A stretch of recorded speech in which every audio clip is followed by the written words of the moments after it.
to a public bill committee in December last year. We are therefore debating today only the new clauses and amendments listed on the selection paper issued today. These are either new clauses relating to the recommitted clauses and schedules, amendments to those clauses and schedules, or amendments to other parts of the bill consequential on changes made to the bill on recommittal in the Public Bill Committee. On December the 5th, the House finished its consideration on report of other parts of the bill. The scope of today's report stage generally does not include those parts of the bill that were not recommitted. The exception is where amendments on the selection are consequential to the changes made to recommitted clauses and relate to clauses that were not recommitted. Should there be time for debate on third reading, it is of course permissible to speak then to any of the content of the bill. I should also remind the House that because of the time taken for the emergency debate, proceedings on consideration are now scheduled to finish at 8:13 p.m. and proceedings on third reading at 9:13 p.m. We start with new clause 1, with which it will be convenient to consider the other new clauses and amendments as on this selection paper. I call Shadow Minister Alex Davies-Jones to move new clause 1. Madam Deputy Speaker, once again it is a privilege to be back in the chamber opening this debate to the third report stage debate in recent months of this incredibly important and urgently needed piece of legislation. I speak on behalf of colleagues across the House when I say that the bill is in a much worse position than when it was first introduced. It is therefore vital that it is now able to progress to the other place. Although we are all pleased to see the bill return today, the government's delays have been incredibly costly and we still have a long way to go until we see meaningful change for the better. Madam Deputy Speaker, in December, during the last report stage debate, we had the immense privilege to be joined by a number of the families who have all lost children in connection with online harms in the public gallery. It is these families who we must keep in our mind when we seek to get this bill over the line once and for all, and as ever I pay tribute to their incredible efforts in the most difficult of all circumstances. Today's debate is also very timely, in that earlier today, the End Violence Against Women and Girls Coalition and Glitch, a charity committed to ending online abuse, handed in their petition, which calls on the Prime Minister to protect women and girls online. The petition has so far amassed more than 90,000 signatures and it is rising, so we know that there is a strong support for improving internet safety across the board, and I commend all of those involved for their fantastic efforts in raising this important issue. But Madam Deputy Speaker, it would be remiss of me not to make a brief comment on the government's last-minute U-turns around their stance on criminal sanctions. The fact that we are seeing amendments withdrawn at the last minute goes to show that this government have absolutely no idea where they truly stand on these issues. The fact that they are ultimately too weak to stand up against vested interest, whereas Labour are on the side of the public and have consistently put safety at the forefront throughout the bill's passage. Madam Deputy Speaker, more broadly, I made Labour's feelings about the government's highly unusual decision to send parts of this bill back to committee for a second time very clear during the debate, so I will spare colleagues by not repeating those frustrations here today. But let me be clear, it is absolutely wrong that the government chose to remove safety provisions relating to the so-called legal but harmful content as they did so in committee.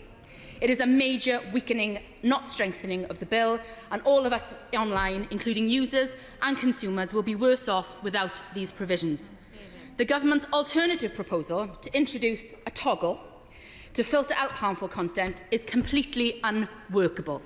Replacing the sections of this bill that could have gone some way to preventing harm with an emphasis on free speech undermines the very purpose of this bill and will embolden abusers, COVID deniers, hoaxers and others who will feel encouraged to thrive online. In committee, the government also chose to remove important clauses from the bill that were in place to keep adults safe online. Without the all-important risk assessments for adults, I must press the Minister on an important point. Exactly how will this bill do anything to keep adults safe online?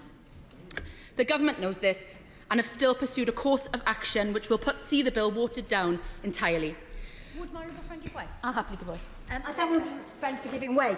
Does my honourable friend agree with me that, as we discussed in the Bill Committee, there is clear evidence that legal but harmful content is often the gateway to far more dangerous radicalisation and extremism, be it far-right, Islamist, incel or other? And would she therefore join me in supporting Amendment 43 to ensure that by default this content is hidden from all adult users? Yeah. I completely support the comments of my honourable friend, and I'm so pleased to see that she championed this cause in the Bill Committee. And we, of course, support Amendment 43 that is tabled in my name of the colleagues in the SNP to see that this toggle is on by default, because it is absolutely abhorrent material that is being shared and amplified, and that is the key point here, amplified online by these algorithms, by the processes and systems in place. And it is key that it is obvious here that the government just do not get this. That being said, there is a majority in Parliament and in the country for strengthening the online safety bill. And Labour has always been on the front foot, arguing for a stronger bill since its first reading last year. I think it is important to also take this opportunity to recognise the sheer number of amendments and changes to this bill and that we have seen so far. Indeed, even today, Madam Deputy Speaker, we find many more amendments to this bill tabled by the government themselves.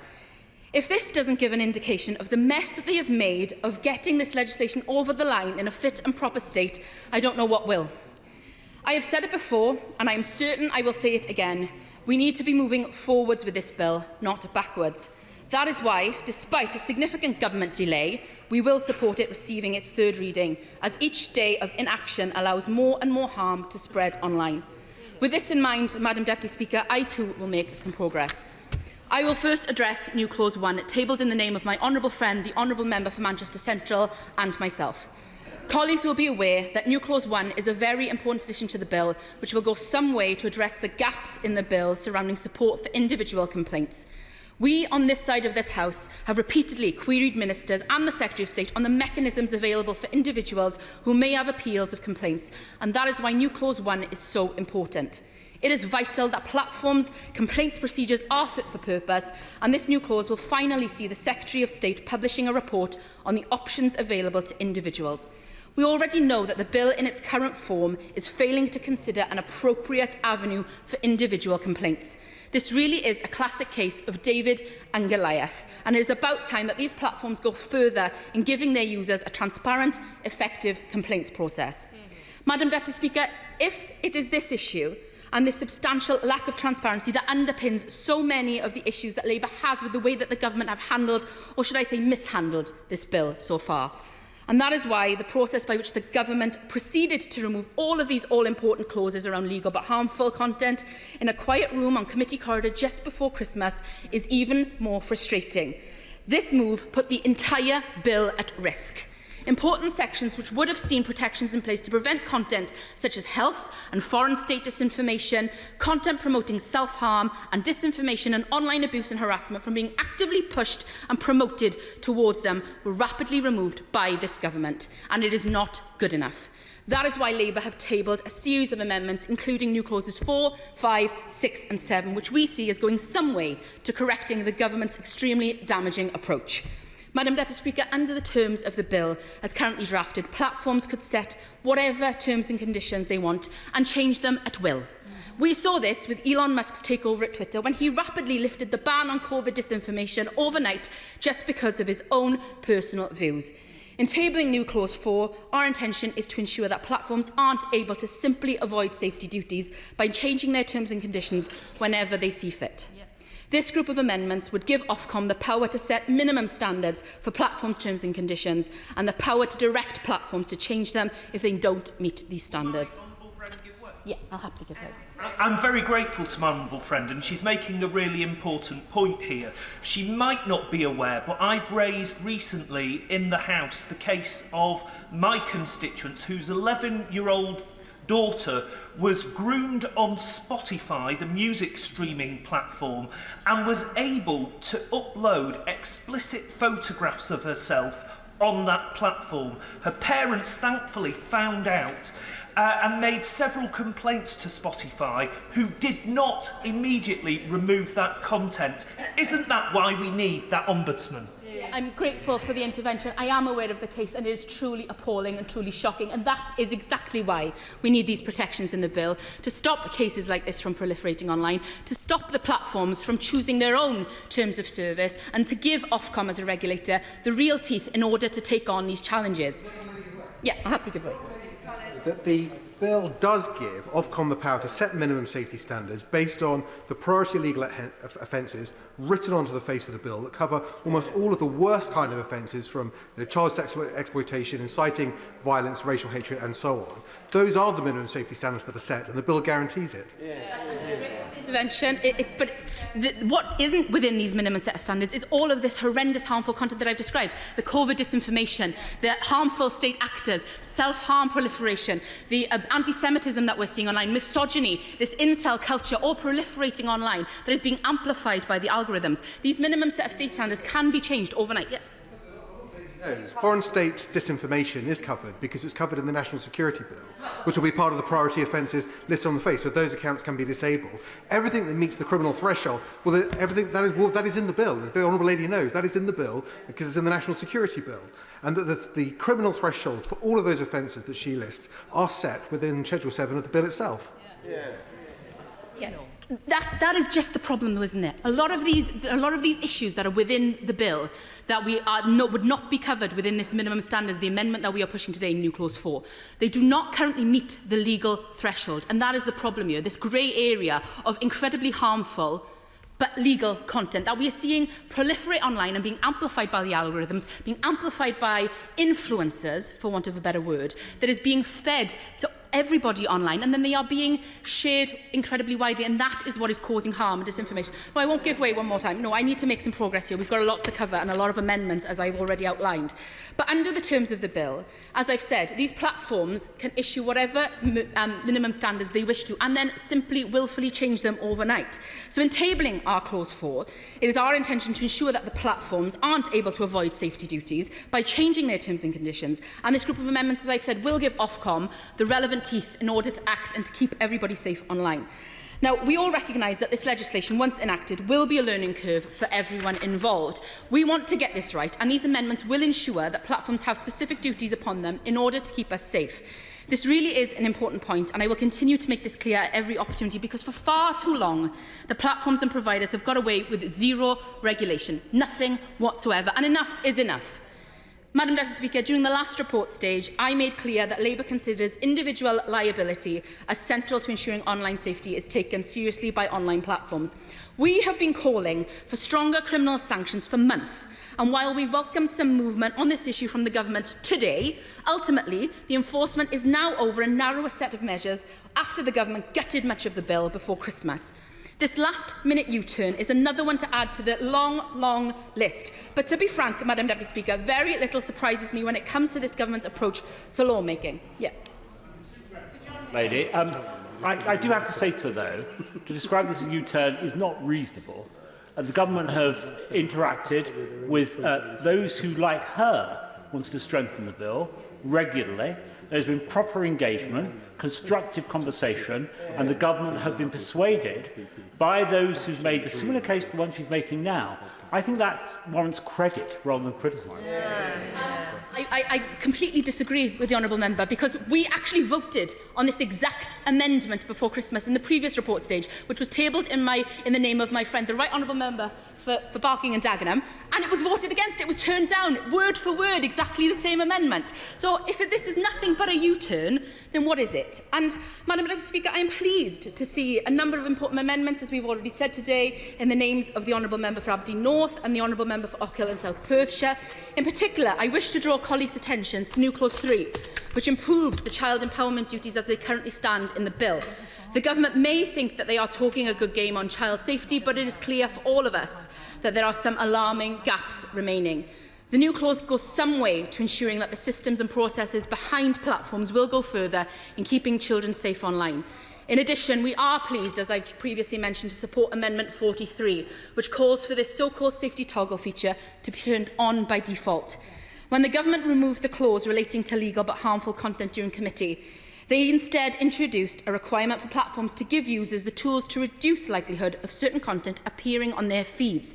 Now, we have serious concerns about whether this approach is even workable. But if this is the route the government wish to take, then we feel these tools should at least be turned on by default. Support. Yeah. Well, since she's on the point around safeguarding children, will my honourable friend be supporting the noble Baroness Kidron as the bill progresses to the other House in ensuring that coroners have access to data where they suspect that social media may have been played a part in the death of children? I can confirm we will be supporting Baroness Kidron in her efforts here. We are supporting a number of amendments that are going to be tabled in the Lords in the hope of strengthening this bill further, because we have reached the limit to where we can do in this place, and I absolutely commend the work that Baroness Kidron and the Five Rights Foundation have been doing to support children and to make this bill as safe as possible for everybody online. But supporting Amendment 43 would send a strong signal that our government want to put online safety at the forefront of all of our experiences when using the internet. And for that reason, I look forward to the Minister seriously considering this amendment going forward. And SNP colleagues can be assured, as I've previously outlined, of our support should there be a vote in that too. More broadly, Madam Deputy Speaker, I would like to highlight the series of amendments tabled by myself and the Honourable Member for Manchester Central, which ultimately aim to reverse the damaging avenue the government have chosen to go down when it comes to regulating so-called legal and harmful content. As I have already mentioned, the government haphazardly chose to remove these important clauses during committee stage. The government have chopped and changed this bill more times than any of us can remember, and we are now left with a piece of legislation that is even more difficult to follow and importantly implement than when it was even first introduced. Madam Deputy Speaker, I think we can all recognise that there is a huge amount of work to be done in making this bill fit for purpose. Labour have repeatedly worked to make meaningful improvements at every opportunity, and it will be on the government's hands if it is subject to even more delay.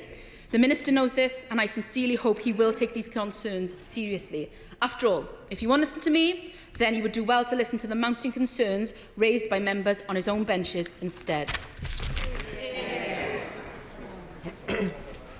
Clark.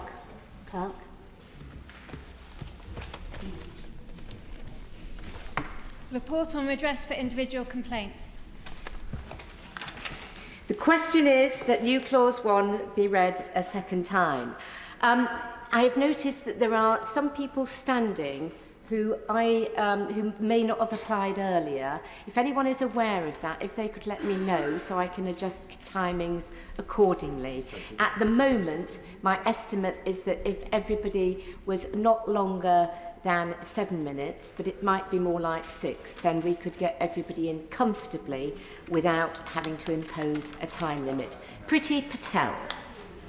Speaker, and I rise to speak very much to new Clause 2, which is the offence of failing to comply with relevant duty.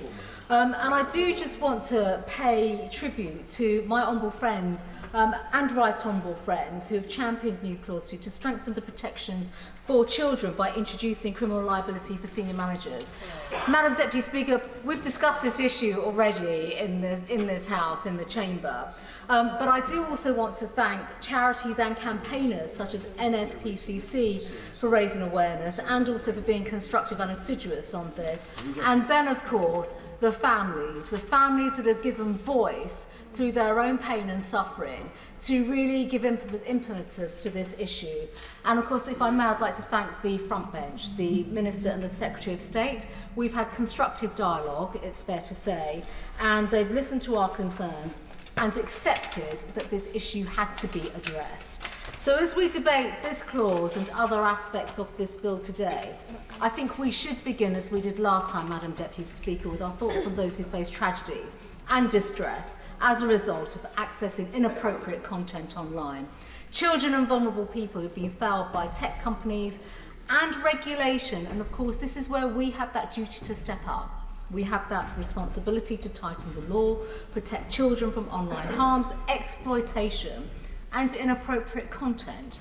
And of course that has to be at the heart and centre of a lot of the legislation, not just through this bill, but also going forward. And I think, again, we've touched on the fact throughout the various debates, and I know colleagues have been involved in committee stage as well, technology is evolving and changing constantly, and with that, of course, we've got to keep on building upon insights.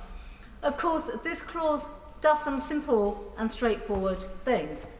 It makes senior managers liable and open to being prosecuted for failing to be proactive in promoting and supporting the safety duties in Clause 11 of the Bill. And as it stands, the provisions in the Bill on criminal liability fall short of what is expected and required. And criminal liability for failing to comply with an information notice from Ofcom is welcome.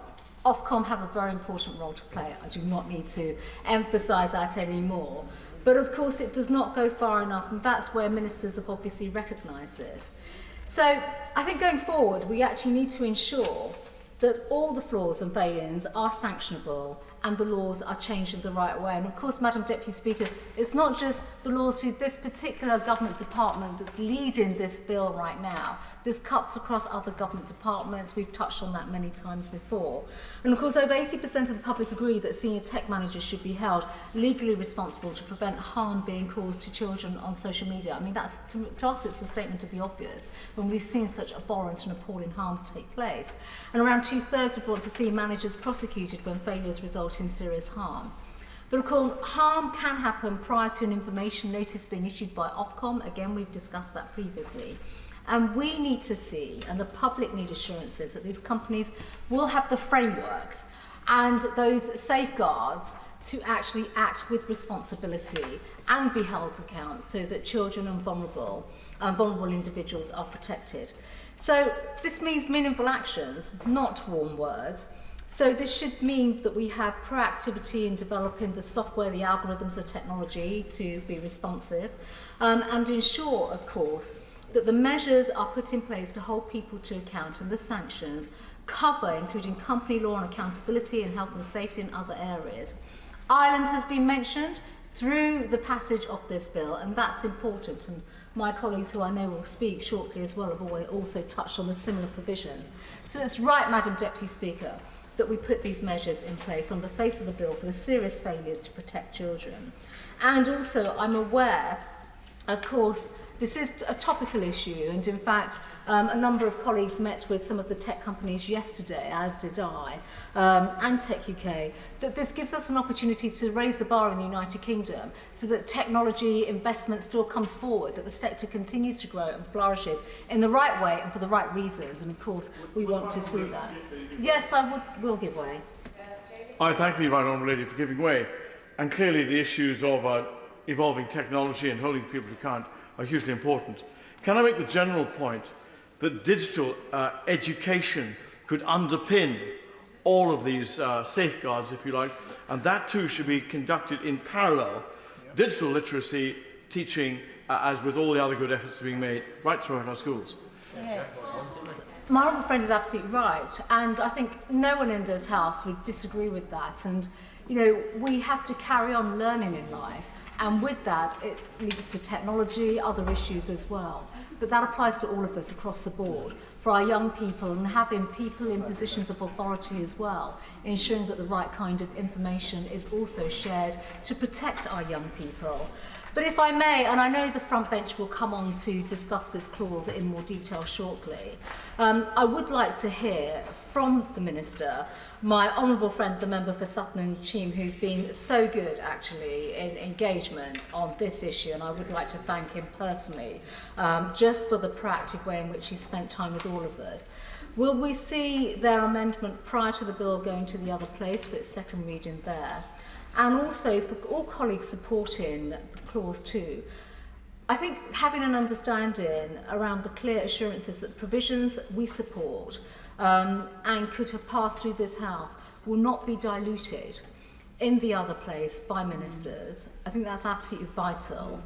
And ensuring we should be discussing this today as well, what steps are the government and Ofcom taking to secure the agreement of the companies, the tech companies, to work to ensure that senior managers are committed to being proactive in meeting their duties under Clause 11? Now, recognising a lot of things will flow through secondary going forward, but on top of that as well, the engagement with the tech companies so that they can prepare and be ready for that engagement, and they themselves know what duties will be upon them, is going to be absolutely vital. I think we also need to know what further work is coming forward in terms of guidance and regulation to secure the delivery of Clause 11 duties, and of course hold the companies to account. So, Madam Deputy Speaker, in the interest of time, and I will just shorten my remarks now, I trust and I hope that the ministers will give those details. I think it's important for this debate and discussion today, before this moves into the House of Lords, the other place, to give those assurances. We need to know that those protections will not be diluted. This is such a sensitive issue, and I think we've come a long way, and that's very much thanks to all colleagues across both sides of the House as well. It is important that we get the right outcomes, because all of us want to make sure that children are protected from some dreadful harms that we've seen online. Dame Margaret Hodge. Thank you, Madam Deputy Speaker. This is a really important piece of legislation, and it has taken, as the front bench said, far too long to get to the point that we find ourselves at tonight. It's been considered in a really painstaking way by members across the House, and right honourable members right across the House. And whilst today's announcement that we will introduce senior manager and director liability is most welcome, the recent decisions to strip out vast chunks of the bill, clauses that would have contributed to making online a safe place for us all, those decisions I represent, I think, a tragic opportunity missed by the government. And it will fall to the Labour government to put things right. And I know from the assurances given by our front bench that they will do just that. I don't want to spend too much time on it, but taking out legal but harmful, I have to talk a little bit about the Jewish community. I think the hope that the online safety bill would give us some respite from the torrent of anti-Semitic abuse that some of us have been subjected to. That hope has been thwarted. The Centre for Countering Digital Hate have conducted research in this area, and they found that 9 out of 10 anti-Semitic posts on Facebook and Twitter stay there despite requests to have them removed. An analysis by them of 714 posts containing anti-Jewish hate found that they were viewed by more than 7.3 million people across the platforms, 80% contained Holocaust denial, and 70% identified as neo-Nazi, but were not acted on, although they were in breach of the rules set by the platforms. People like me are left with a sense of bitterness, Madam Deputy Speaker, that our suffering has to be tolerated because of some ideological, misplaced, flawed and ill-thought-out interpretation of freedom of speech. I want to move, Madam Speaker, to the amendment tabled by the Honourable Member for Stone and the Honourable Lady Member for Penistone and Stockbridge. I want to congratulate them for the work that they have done in bringing this forward. And say to them, and I think they would probably agree with me, that this should never have been an issue that divided us as it did before Christmas, when I put forward a similar amendment. It's not a party political issue. It's a common sense measure which best serves both the national interest and which will make online a safer place for children.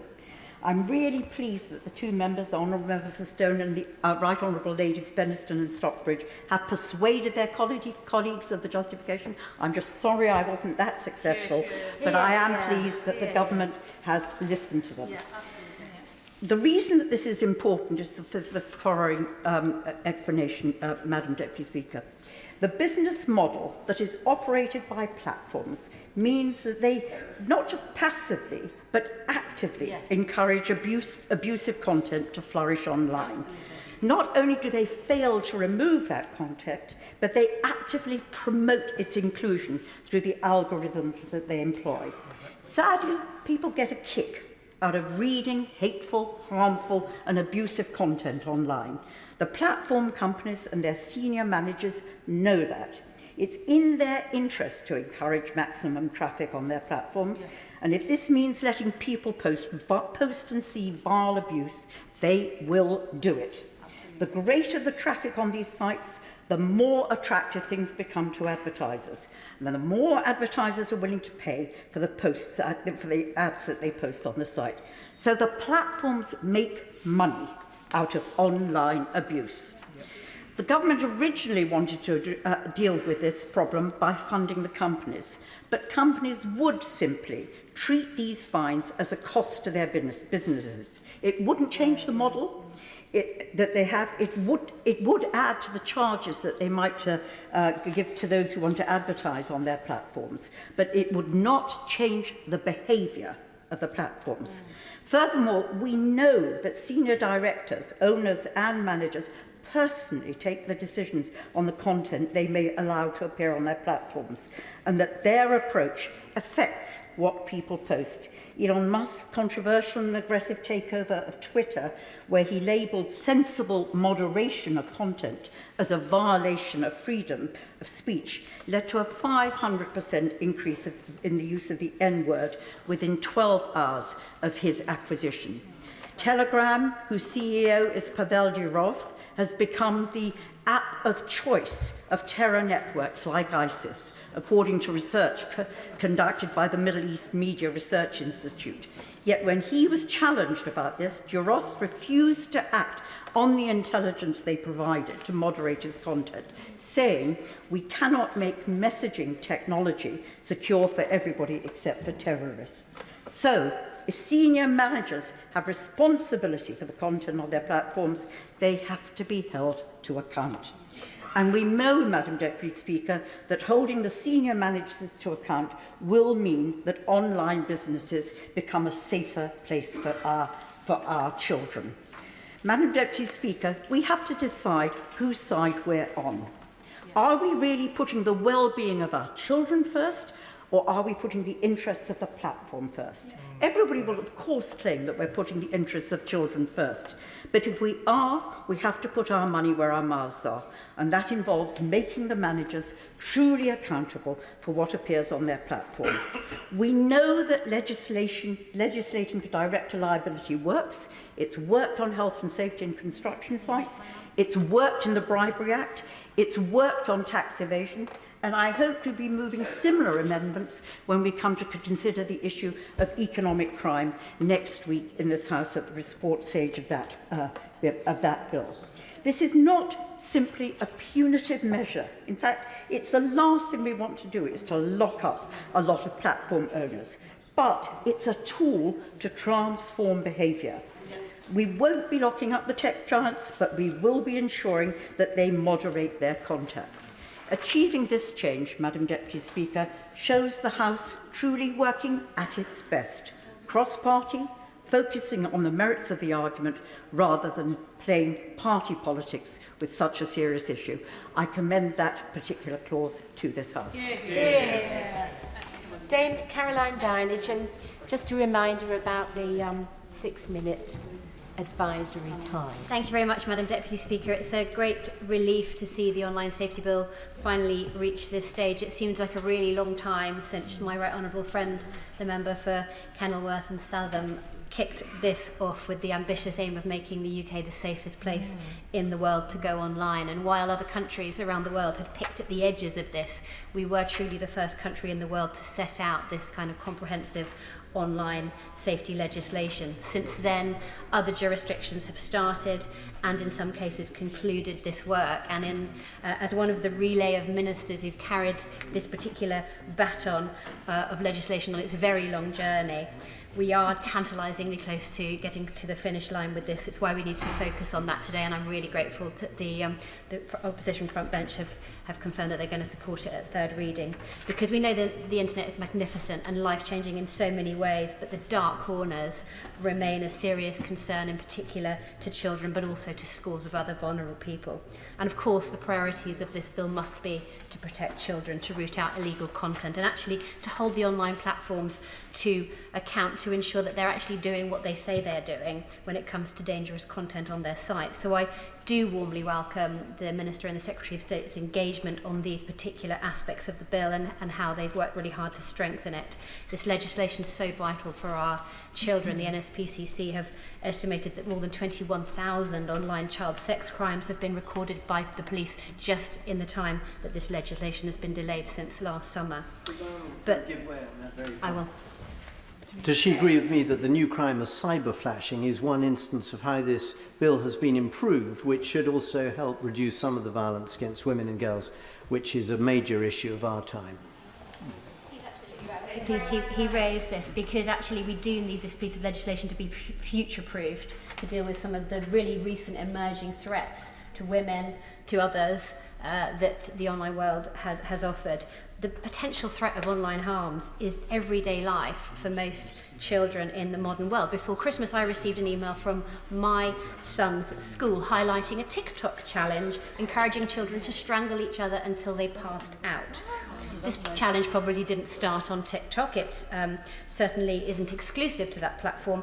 But when my children were born, I literally never envisaged a day when I would have to sit them down and warn them about the potential dangers of allowing someone else to throttle them until they passed out. It's terrifying. Our children need this legislation. I welcome the government's support also for Amendment 84 to Clause 11 in the name of my honourable friend, the member for Rutland and Melton, to ban content which advertises so-called conversion therapies for LGBTQ plus people. Your sexuality and who you love is not something to be cured. Unscrupulous crooks should not be able to profit from pushing young people towards potentially sinister and harmful treatments.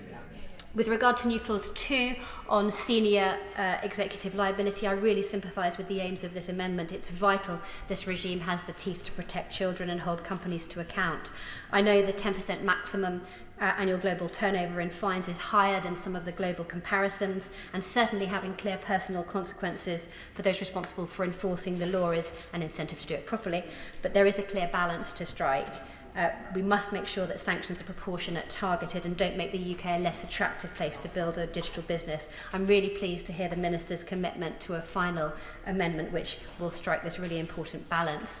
I am concerned about the removal of legal but harmful measures. I understand the complexity around defining them, but other measures, including the so-called triple shield, do not offer the same protections for vulnerable adults or avoid the cliff edge when someone reaches the age of 18, and this particularly concerns me for adults with special educational needs or disabilities. The key point here is that if the tragic cases of Molly Russell and dozens of other young people like her teach us anything, it's that the dreadful, harmful online content cannot be defined strictly by what is illegal, because algorithms do not differentiate between harmful and harmless content. They see a pattern and they exploit it. We often talk about the parallels between the online and the offline world. We say that what's illegal online should be illegal offline and vice versa. But in reality, the two worlds are fundamentally different. In the real world, if you're a young person struggling with an eating disorder or at risk of radicalisation, your inner demons are not reinforced by everyone you meet on the street, but algorithms are echo chambers. They take our fears and our paranoia and they surround us with unhealthy voices that normalise and validate them, however dangerous, however hateful, glamorising eating disorders, accelerating extremist, racist, anti-Semitic views, encouraging violent misogyny on incel sites. Which is why I worry that the opt-out option suggested in the bill simply doesn't offer enough protection. The lines between what's legal and illegal are too opaque. Sadly, it does feel like this part of the bill has become the lightning rod for those who think it will result in an overly censorious approach. However, we are where we are, and as the Molly Rose Foundation said, the swift implementation of this bill must now be the priority. Time's no longer on our side. While we perfect this vast, complicated and inherently imperfect legislation, the most unspeakable content is allowed to proliferate in the online world every single day. I just finally want to very quickly, Madam Deputy Speaker, put on record the exhaustive efforts by the incredible team at DCMS and the Home Office who've brought this piece of legislation to fruition. If there was ever an example of not letting the enemy be the perfect, be the enemy of the good, then this is it, because right now we need to get this done. The stakes in human terms simply couldn't be any higher. SNP spokesperson Kirsty Blackman. Thank you very much, Madam Speaker. I'd like to congratulate the member for Gosport on what was one of the very best speeches I've heard on this bill, and we've heard quite a lot of speeches on this bill. It was excellent, very thoughtful. I want to talk about a number of different amendments. I'm not going to cover in any sort of detail the Labour Party's amendments because, as ever, the Labour front bench did an excellent job in putting those forward, and the member from Barking covered very nicely the amendment in relation to liability, and also brought up the issue of hate, particularly when pointed towards the Jewish community. And I thank her for consistently bringing this up. I think it's really important to hear her voice and the voice of others on this. I would like, Madam Deputy Speaker, to move Amendment 43 in my name and the name of the member for Perth. I can't remember the full title, sorry. It's been a long day. In terms of Amendment 43, that's about the default toggle for unsafe material, basically, for material that we agree. We all agree this material is unsafe. We all agree this material is harmful. I think that and the SNP think, and thankfully the Labour Party have said that they agree with this amendment, that we should have the safest option.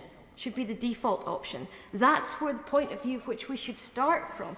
We should start from the point of view that if anybody wants to see eating disorder content, if they want to see racist content that doesn't meet the bar of illegality, if they want to see incredibly harmful content that does not meet that bar, they should have to opt in to receive that content. They shouldn't see it by default. They should have to make that actual choice that they want to see that content. It is the case, and freedom of speech is written into this bill, it is the case that people are able to say whatever they want to say in terms of, as long as it's below that illegal bar.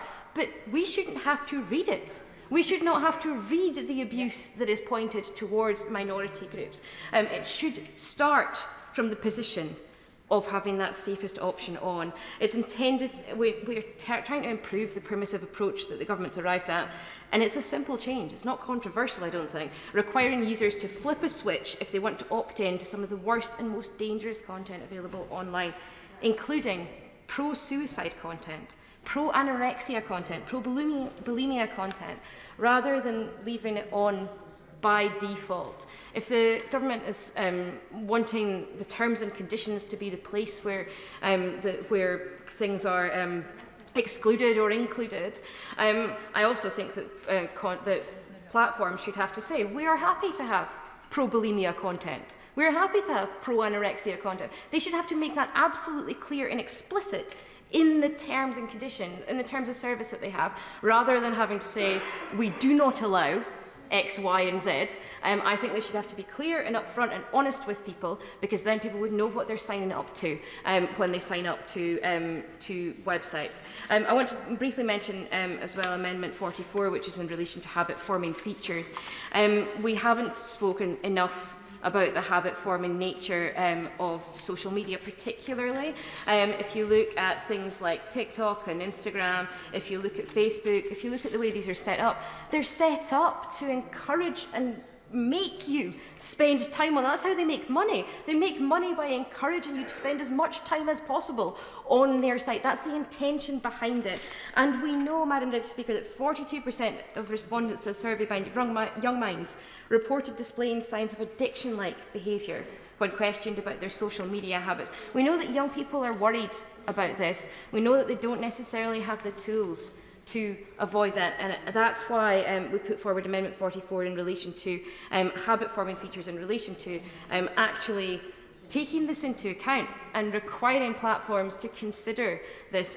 So I think it's really important. New Clause 3 was mentioned earlier in relation to child user empowerment.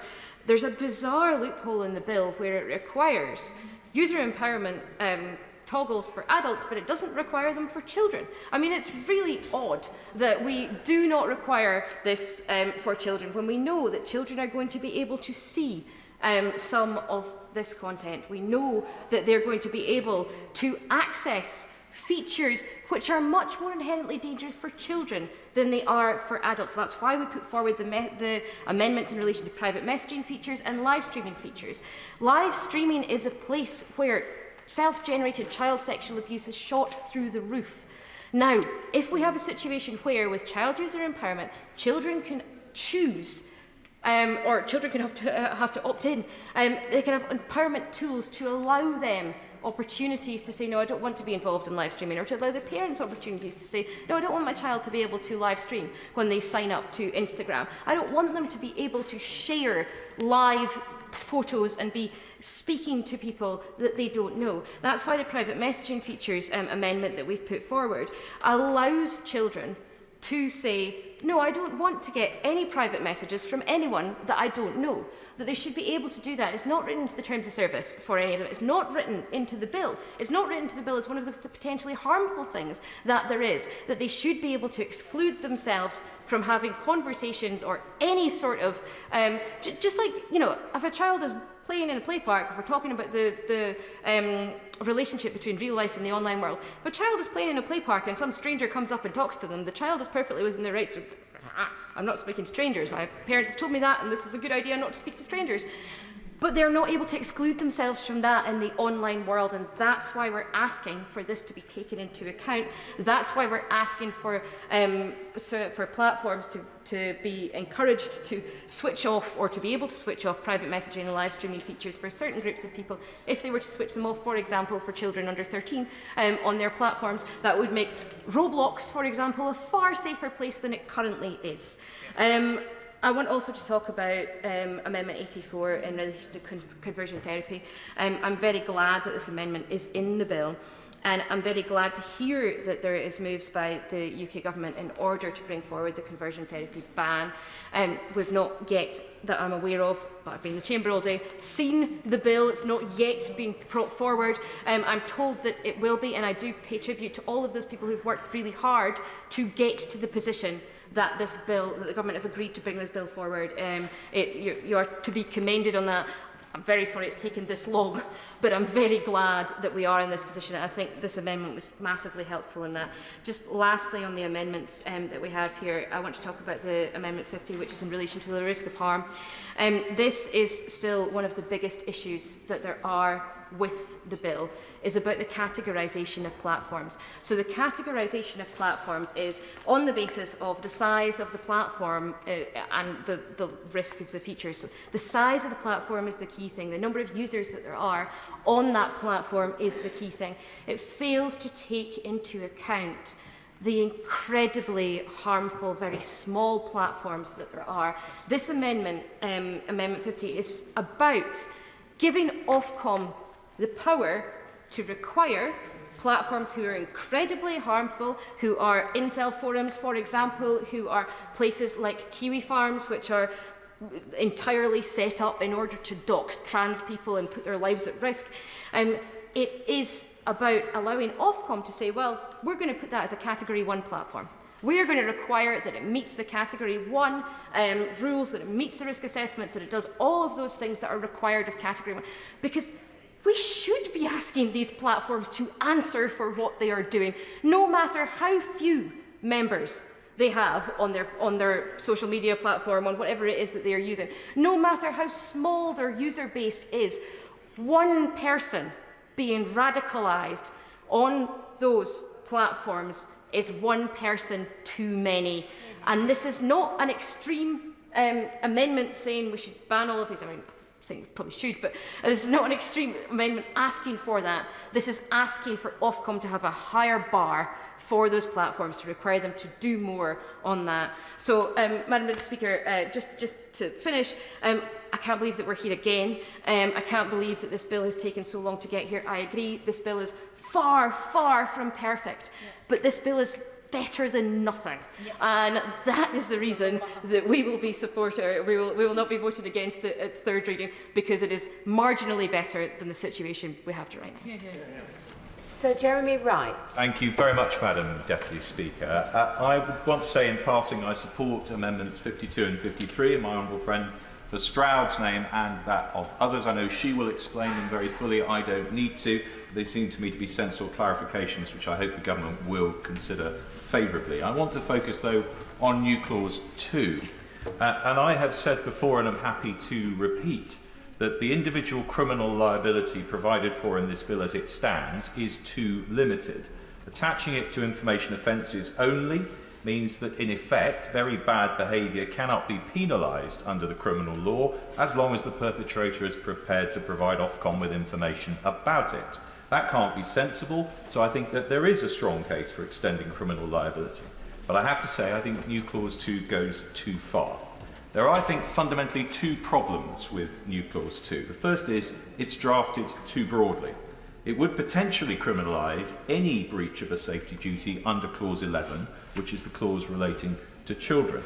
Now, we all, of course, Madam Deputy Speaker, think that keeping children safer online is a core mission of this bill, and I hope that ministers will consider favourably various other amendments which might achieve that, including amendments in the name of the noble Baroness Kidron that the Honourable Lady mentioned earlier, both in relation to coroners and indeed in relation to all services likely to be accessed by children.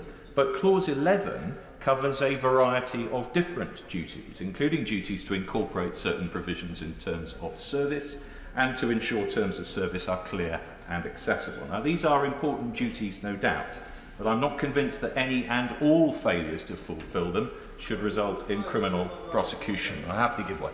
I just thought I might mention to my right honourable friend about the written ministerial statement which is now available to the public, which makes clear that there have been very useful, constructive discussions taking place.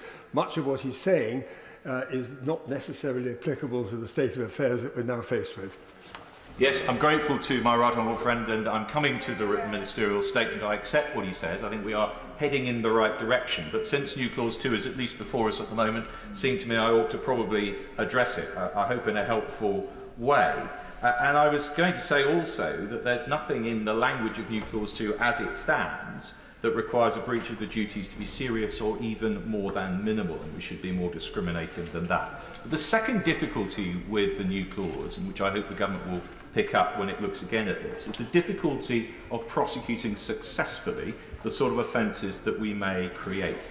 The more substantive and fundamental child safety duties in Clause 11, which are to mitigate and manage the risk of harms and to prevent children encountering harmful content, are expressed in terms of the use of proportionate measures or proportionate systems and processes. And the word proportionate is important and describes the need for balanced judgments to be made, including, of course, by taking into account freedom of expression and privacy as required by Clause 11 itself. Now, aside from the challenges of obtaining evidence of what individual managers did or did not know or do or say, these balanced judgments could be very difficult for a prosecutor to assess and to demonstrate to a criminal court to the required standard of proof were deliberately or negligently wrong. And the consequences of that difficulty could either be that it becomes apparent that these cases are very hard to prosecute and therefore that criminal liability isn't the deterrent we hope for, or that wide criminal liability causes the sort of risk aversion and excessive takedown of material which worries, I know, my honourable friend, right honourable friend for Stone and others who have supported new Clause 2. So we need to calibrate criminal liability appropriately. And I think it's also worth saying that if we are to do this, if we are to pursue an extension of criminal liability, I'm not sure that I see the logic of limiting that further criminal liability only to breaches of the child safety duties. I can envisage some breaches of safety duties in relation to illegal content that may also be deserving of such liability. Which leads me on to consider, exactly as my right honourable friend says, how we might extend criminal liability differently. And I appreciate the government will now be doing just that. Perhaps the government can consider doing so in relation to serious or persistent breaches of the safety duties rather than in relation to all breaches of safety duties. Alternatively, or additionally, it could look at individual criminal liability for a failure to comply with a confirmed notice of contravention from Ofcom, and I welcome the direction of travel set out in the written ministerial statement, which suggests that is where the government may go. And as the statement says, the recent Irish legislation, which has been prayed in A, does something very similar, and it's an approach that has several advantages. It's easier to prove. We will know if Ofcom have issued a notice requiring action to remedy a deficient approach to safety duties, and we'll know whether Ofcom believe it's not been responded to adequately. And as, of course, we design this new system of regulation in this new era of new regulation, we should want open conversations to take place between regulator and regulated, so as to how best to counter these harms. Anything that discourages platforms and their directors from doing so may make the system we're designing work less well in promoting safety online. And the approach that I think the government will now consider, I think, is unlikely to do that. Madam Deputy Speaker, if you'll forgive me, let me say one final thing. As my right honourable friend for Gosport said, I've been involved in the progress of this bill almost from the start, and I'm delighted to see my right honourable friend for Maidenhead, at whose instruction I started doing it. It's been a tortuous progress, no doubt. To some extent that was inevitable because of the difficulty of this bill and the territory we're seeking to legislate in. But I think the honourable lady who speaks for the SNP, for whom I have a good deal of respect, was probably a little grudging in suggesting that this bill as it stands does only slightly better than the status quo. It does a lot more than that. And if, as I hope we do, we send this bill to the other place this evening, and if the other place, as I know it will consider it again in some thoroughness and seek to improve it further, then we will make the internet not a safe place, because I don't believe that's achievable, but a significantly safer place. And if we can do that, it will be the most important thing most of us in this place have ever done. Well, things aren't going quite according to plan. So colleagues might like to gear perhaps more to 5 minutes as we move forward. Luke Pollard. Thank you, Madam Deputy Speaker. I rise to speak in favour of new clause 4 on minimum standards, and in particular I want to restrict my remarks around minimum standards in respect of incel culture. Now, colleagues will know of the tragedy that took place in Plymouth in 2021. Indeed, the former Home Secretary visited Plymouth to discuss and meet people involved. I really want to rid the internet of the disgusting, festering incel culture that is capturing so many of our young people and young men in particular. In particular, I want minimum standards to apply to make sure that on big and small platforms where there's a risk, that minimum standard includes recognition of incel content. Because at the moment, incel content is festering in the darkest corners of the internet, where young men are taught to channel their frustrations into an insidious hatred of women and taught to think of themselves as brothers in arms in a war against women. It's that serious. In Parliament this morning, I convened a group of expert stakeholders to discuss the dangers of incel culture, including those from the Centre for Countering Digital Hate, Tech Against Terrorism, Moonshot, Girl Guiding, the Anti-Semitism Policy Trust and the Internet Watch Foundation. I believe that incel culture is a growing threat online that has real-world consequences. And incels are targeting young men to swell their numbers, young people, children to swell their numbers. Andrew Tate may not necessarily be an incel, but his type of hate and division is growing and is very popular online. He's not the only one, and the model of social media distribution that my colleague from Barking spoke about incentivises hate to be viewed, shared and indulged in. But this bill doesn't remove incel content online, and therefore it doesn't prevent potentially future tragedies. Now, as chair of the all-party group on social media, I want to see minimum standards to raise the internet out of the sewer. So where is the compulsion for online giants like Facebook and YouTube to remove incel content? 5 of the most popular incel channels on YouTube have racked up 140,000 subscribers and 24 million views between them. YouTube is still platforming 4 of 5 of them. Why? How can these channels apparently pass YouTube's terms and conditions? The content is truly harrowing. In these YouTube videos, men who have murdered women are described as saints, lauded in the incel culture. We know incels use mainstream platforms like YouTube to reel in unsuspecting young men, called normies, before linking them to their own small specialist websites showing incel content. This is called breadcrumbing, driving traffic from audiences from mainstream platforms to smaller platforms, which will be outside the scope of Category 1 provisions, therefore any minimum standards, where individuals can start their journey towards incel radicalisation. I think we need to talk less about freedom of speech and more about freedom of reach. The ability for fewer and fewer people to see that content, to downrank sites with appalling content like this, to increase the friction, to reduce audience reach. Incel content not only includes sexist, misogynist content, it frequently also includes anti-Semitic, racist, homophobic and transphobic content layered on top of one another. But without a legal and harmful provision, it means this bill does nothing to force search engines to downrate harmful content. If it's to be online, it needs to be harder and harder to find. I don't believe a toggle will be enough to deal with this, and I agree with Amendment 43 that if we are to have a toggle, it should be default on as the norm. A toggle, I believe, won't work. It will be able to be evaded with a simple Google Chrome extension that will auto-toggle and therefore make it almost redundant immediately. It will be a minor inconvenience, not a game changer. Some young men spend 10 hours a day looking at violent incel content online. Do we think a simple button, a GDPR annoyance button, is going to stop them from looking at this content? It simply won't, and it won't stop future tragedies. And it's not just about other people that this can affect, it's also about the increase in suicide. One of the 4 largest incel forums is dedicated to suicide and self-harm. Suicide is normalised on the forum and called, often referred to as catching the bus. This is where people get together to share practical advice about how they can take their own lives. This is not content that we should be exposing our young people to, but it's currently legal. It's harmful, but it's going to be legal under this, because the terms and conditions of those sites are written by incels to promote incel content. So yes, even if those sites were moved from Category 2 to Category 1, they would still pass the government's legislation because the incels have written the terms and conditions to allow that content. So why are smaller platforms not included in this bill? Ofcom should have the power to bring Category 2 sites into scope if there is on the basis of risk. Analysis by the Centre for Countering Digital Hate shows that on the largest incel website, rape is mentioned in its posts every 29 minutes, with 89% of those posts referring to rape in a positive sense. 50% of users' posts about child abuse on the same site are supportive of paedophilia, and indeed the largest incel forum has recently changed its terms and conditions to allow mention of sexualisation of pubescent minors, unlike prepubescent minors. They make that distinction. It's disgusting and wrong. But why is that not covered in the bill in front of us today?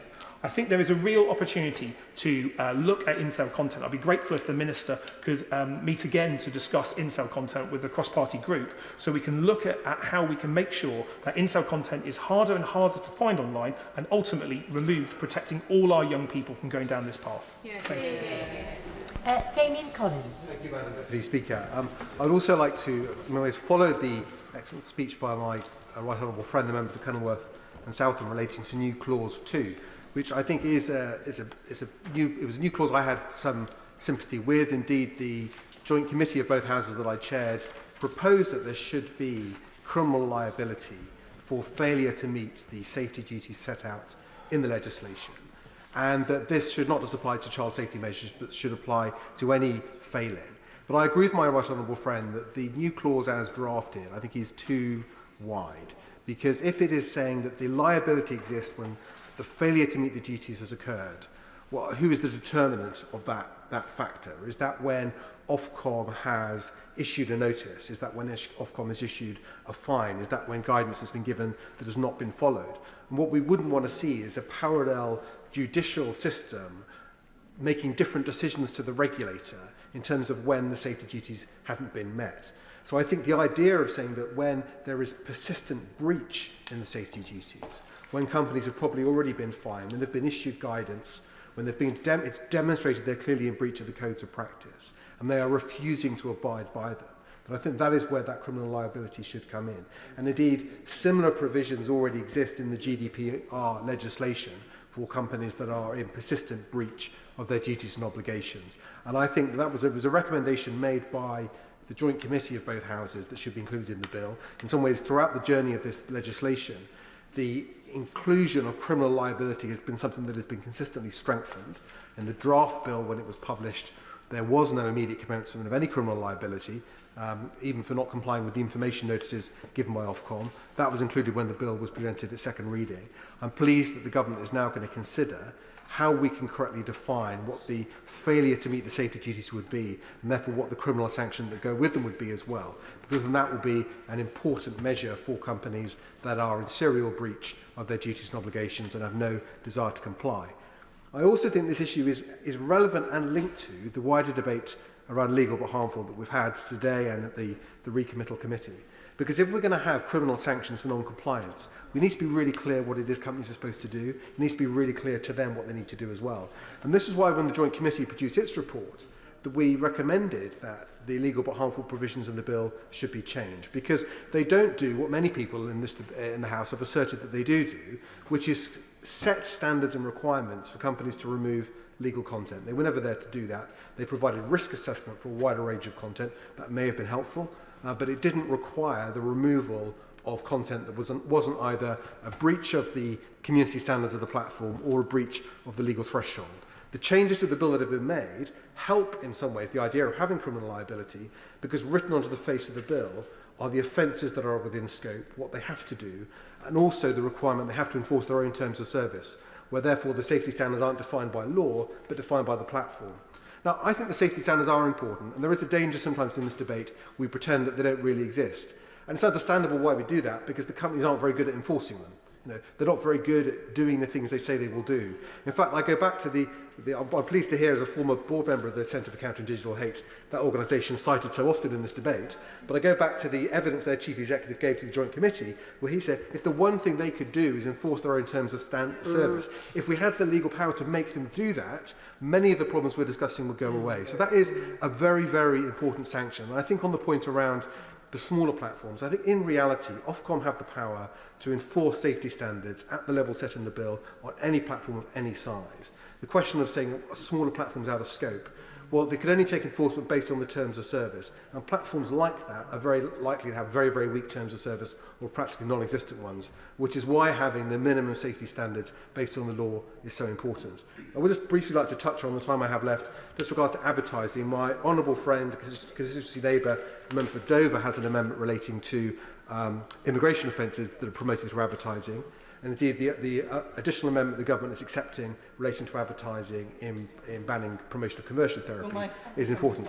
Indeed. I'm very grateful to my honourable friend for giving way, and particularly because he's referenced the proposals that my honourable friend, the member for Dover, has made. I have also had discussions, and I am grateful to the Minister and the Secretary of State, the discussions they've had with me on making modern slavery a specific priority offence, as well as illegal immigration. I think this is very important. I agree with my honourable friend. I think that is exactly right, and I think it is right as well. We look at including additional offences by including them on the face of the bill in Schedule 7 as offences that will be considered as part of the legislation. But as where this touches advertising, the government already accepted, following the recommendation of the Joint Committee, that the promotion of frauds should be regulated in the bill, even if it's in advertising. There are other aspects of this too. Modern slavery is one, immigration offences is another, where I think we need to now move at pace to close this loophole, where the consideration was going to be given for advertising outside of the bill, but through the online advertising review. The principle has already been accepted that the illegal activity promoted through an advert on an online platform should be regulated as well as if it was an organic posting. Yet that general provision doesn't yet exist, and I think in considering these additional amendments, as the government has done, which is the right thing to do, I think the government also needs now to look at the general presumption that any illegal activity that is a breach of the safety duties is included and will be regulated, and that if someone includes it in an advert, it doesn't become exempt, whereas it will be regulated if it was an organic posting. Matt Rodder. Thank you, Madam Deputy Speaker. I would like to focus on new clause 1, dealing with redress, new clause 43, the toggle default, new clause 4 on minimum standards. Madam Deputy Speaker, this bill is a very important piece of legislation. However, I'm afraid that it has been seriously watered down by the government, and in particular, it's been seriously weakened by the removal of measures to tackle legal but harmful content. I do acknowledge that some progress has been made recently now that the government has accepted the need for criminal sanctions for senior managers of tech companies. However, there are still many gaps in the bill, and I want to deal with some of those in the time available to me tonight. Before I do so, Madam Deputy Speaker, I would like to pay tribute to the families who've lost children due to issues related to social media, and some of those families are in the public gallery tonight.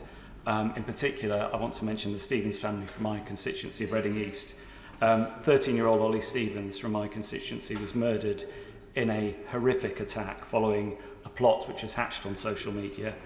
The two boys who attacked Ollie had both shared dozens of images of knives online, and they used 11 different social media platforms to do this.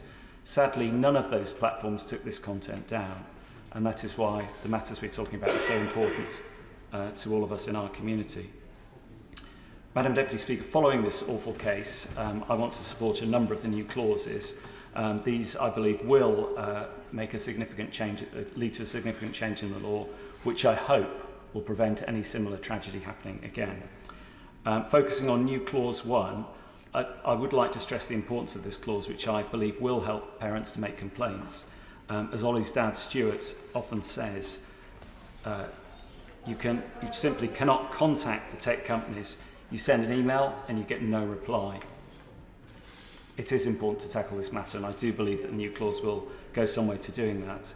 Turning to new clause 43, as mentioned by other speakers, surely it makes sense for parents to know that there is some protection for their children from harmful content.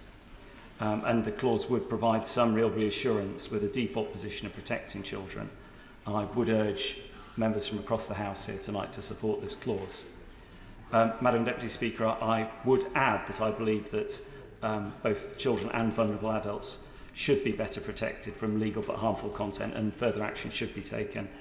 The clause does at least does at least make some clear steps in this direction. I am very aware of time, and there are many other important new clauses which I would like to support tonight, and I would just like to reiterate my support and backing for my front bench colleague, the Honourable Member for Pontypridd, and to thank you, Madam Deputy Speaker, for the opportunity to contribute tonight. Dame Andrea Leadsom. Thank you, Madam Deputy Speaker, and it's a pleasure to follow the Honourable Gentleman, and I congratulate him for his moving tribute to his constituent son. That's a really terrible story. Madam Deputy Speaker, this bill will be life-changing for many, but it's also, I'm sorry to say, taken far too long to get to this point. The government promised in 2015 to end children's exposure to harmful online material, and then in 2017 committed to making the UK the safest place for children to be online. And as I waited this morning in the freezing cold on the station platform for a train that was late, a fellow passenger spoke to me about the bill. He said how happy he was that action is at last underway to protect children from the dangers of the internet. As a father of 3 young children, he told me it's one of his greatest concerns. And I'm afraid that at the moment, the internet is as lawless as was the Wild West, and children are viewing images of abuse, addiction and self-harm on a daily basis. As others have said, the stats are shocking. Around 3,500 online child sex offences are recorded by police on a monthly basis. And every month, over 1 million UK children access online pornography. And, Madam Deputy Speaker, it's been said that if you join certain popular social media platforms, in the time it takes to make a cup of tea, you will have been introduced to suicidal content. Go on, just kill yourself. You know you want to. So I'm incredibly proud that our government is bringing forward a bill that will change lives for the better, and I hope and expect it will be a best in class for other governments to do likewise. And I want to pay tribute to my right honourable friend, the member for Chippenham, as well as her predecessors, for their ruthless focus on making the online world a safer place. At the end of the day, improving lives is what every MP is here to do, and across this House we should take great delight that at last this bill will have its remaining common stages today. I also want to pay tribute to my honourable friends, the members for Penistone and Stocksbridge and for Stone, for their determination to give the bill even more teeth. And I want to sincerely thank the Secretary of State for her willingness to listen, but not only that, to take action. So new clause 2 brought forward by my honourable friends will not now be moved because the Secretary of State has agreed to bring forward a government amendment when the bill goes to the other place. What new clause 2 sought to achieve was to create a backstop. So if a senior manager in a tech firm knowingly allows harm to be caused to a child which results in, for example, their abuse or suicide, that manager should be held accountable, and a criminal prosecution with up to 2 years in prison should follow. Now, I fully appreciate that there are many in the tech world who say, first of all, that this will discourage people from taking on new senior roles, and secondly, that it will discourage inward investment in the tech sector in the UK. Madam Deputy Speaker, these are very serious concerns and deserve to be properly addressed. First, with regard to the potential for senior tech staff to be unwilling to take on new roles where there is this accountability, I would argue that my own experience as City Minister in 2015 can provide a good example of why this is an unnecessary concern. Then we were seeking to address the aftermath of the 2008 financial crisis, and we established the possibility of criminal liability for senior financial services staff. It was argued at the time that this would be incredibly damaging to UK financial services and that people would be unwilling to take on directorships and senior risk roles. Well, I think we can all see clearly that those concerns were unfounded. Some might even say, well, tech firms would say that, wouldn't they? In my view, Madam Deputy Speaker, the likelihood of a criminal prosecution will always be low. But the key difference is that in the future, tech managers, instead of waking up each day thinking only about business targets, will wake up thinking, have I done enough to protect children as I meet my business targets? And that, I'm sure we can agree, would be a very good thing. Secondly, there are those that argue that inward investment to the UK's tech sector could be killed off. And that would indeed be a concern. The UK tech sector leads in Europe and at the end of 22 retained its position as the main challenger to the US and China. Fast-growing UK tech companies have continued to raise near record levels of investment, more than France and Germany combined. The sector employs 3 million people across the UK and continues to thrive. So it's absolutely right that ministers take seriously the concerns of these major employers. However, I think we can look to Ireland as a good example of a successful tech hub where investment has not stopped as a result of strong accountability laws. The Irish Online Safety and Media Regulation Act, passed in 2022, carries a similar criminal responsibility to the one proposed in New Clause 2. Yet Ireland remains a successful tech hub in the European Union. Am I right on the I'm grateful to my friend. She's dispelling all these scare stories, quite rightly, which we've heard. One of the briefs we had warned that if this new Clause 2 were to go through, it portends the use of upload filters where the system sweeps in and removes content before it has been posted.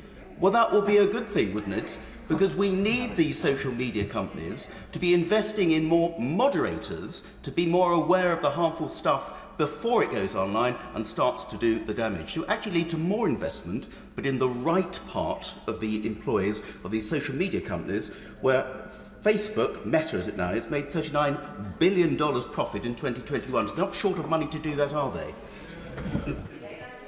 Well, I think my honourable friend makes a very good point, and of course, as I've said, the reality is that those tech managers waking up trying to meet business targets will now look at meeting them in a way that also protects children, and that is a good thing. Madam Deputy Speaker, I think we will look back on this period since the real rise of social media, and we will simply not be able to believe what millions of children have been subjected to every single day. As the government's special advisor on early years, it seems to me that all the work we're doing to give every baby the best start for life will be in vain if we then subject them during their vulnerable childhood years to the daily onslaught of appalling vitriol, violence, abuse and sordid pornography that is happening right now.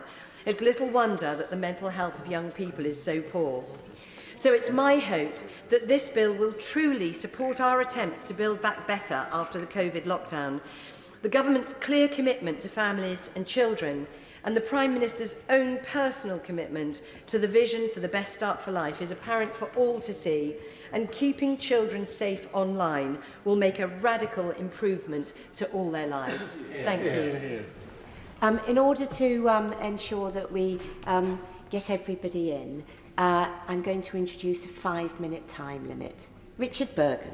Thank you, Madam Deputy Speaker. I've listened with interest to all the powerful speeches that have been made, but the problem is that when legislation moves through Parliament, it's meant to be improved during its passage through Parliament. The great pity is that this bill has got worse, not better, as it's proceeded through Parliament. It's a real tragedy that the bill has watered down measures protecting adults from harmful but legal content. So I'm rising to speak against the amendments which have come from the government, including 11 to 14 and 18 and 19, which relate to the removal of adult safety duties. I'm also speaking in favour of amendments including new clause 4 from the Labour front bench and also amendment 43 from the SNP, which go at least some of the way to protect adults from harmful but legal content. And the reason that I'm keen to raise these points today is because of a tragic case happened in my constituency, which I've raised in the House on more than one occasion. Joe Nihill, a popular young former Army cadet in my constituency, was aged just 23 when he took his own life after accessing dangerous suicide-related content on Harm. As I've mentioned before, his mother, Catherine, and his sister-in-law, Melanie, have run a courageous campaign to try to ensure that when this legislation becomes law, what happened to Joe doesn't happen to people in the future. Now, for much of the passage of the bill, I've been heartened speaking to the predecessor of the current front bench of the government. It felt that we were maybe not as quickly as we would like, but going in the right direction. But the government amendments mean that we're now going in the wrong direction. And I can tell you that Joe's mother, Joe's sister-in-law, are heartbroken at the direction of travel the government currently has on this bill in relation to protecting adults from harmful but legal content. So I urge the Minister to think again, because government amendments have gutted harmful but legal protections for adults. Reckless amendments, meaning sites will not even have to consider the risk that harmful but legal content poses to adult users on their platform. As I say, bills are meant to get better as they go through Parliament. With the government's amendments, we've seen the opposite.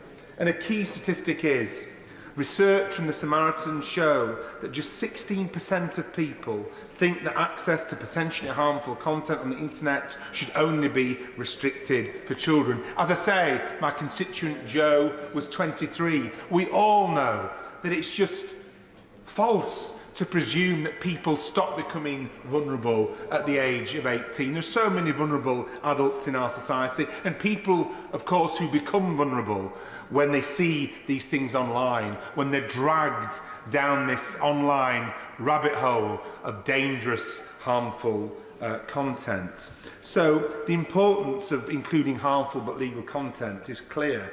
Content that is legal but undoubtedly harmful includes information, instructions and advice on methods of self-harm and suicide. Content that portrays self-harm and suicide as desirable.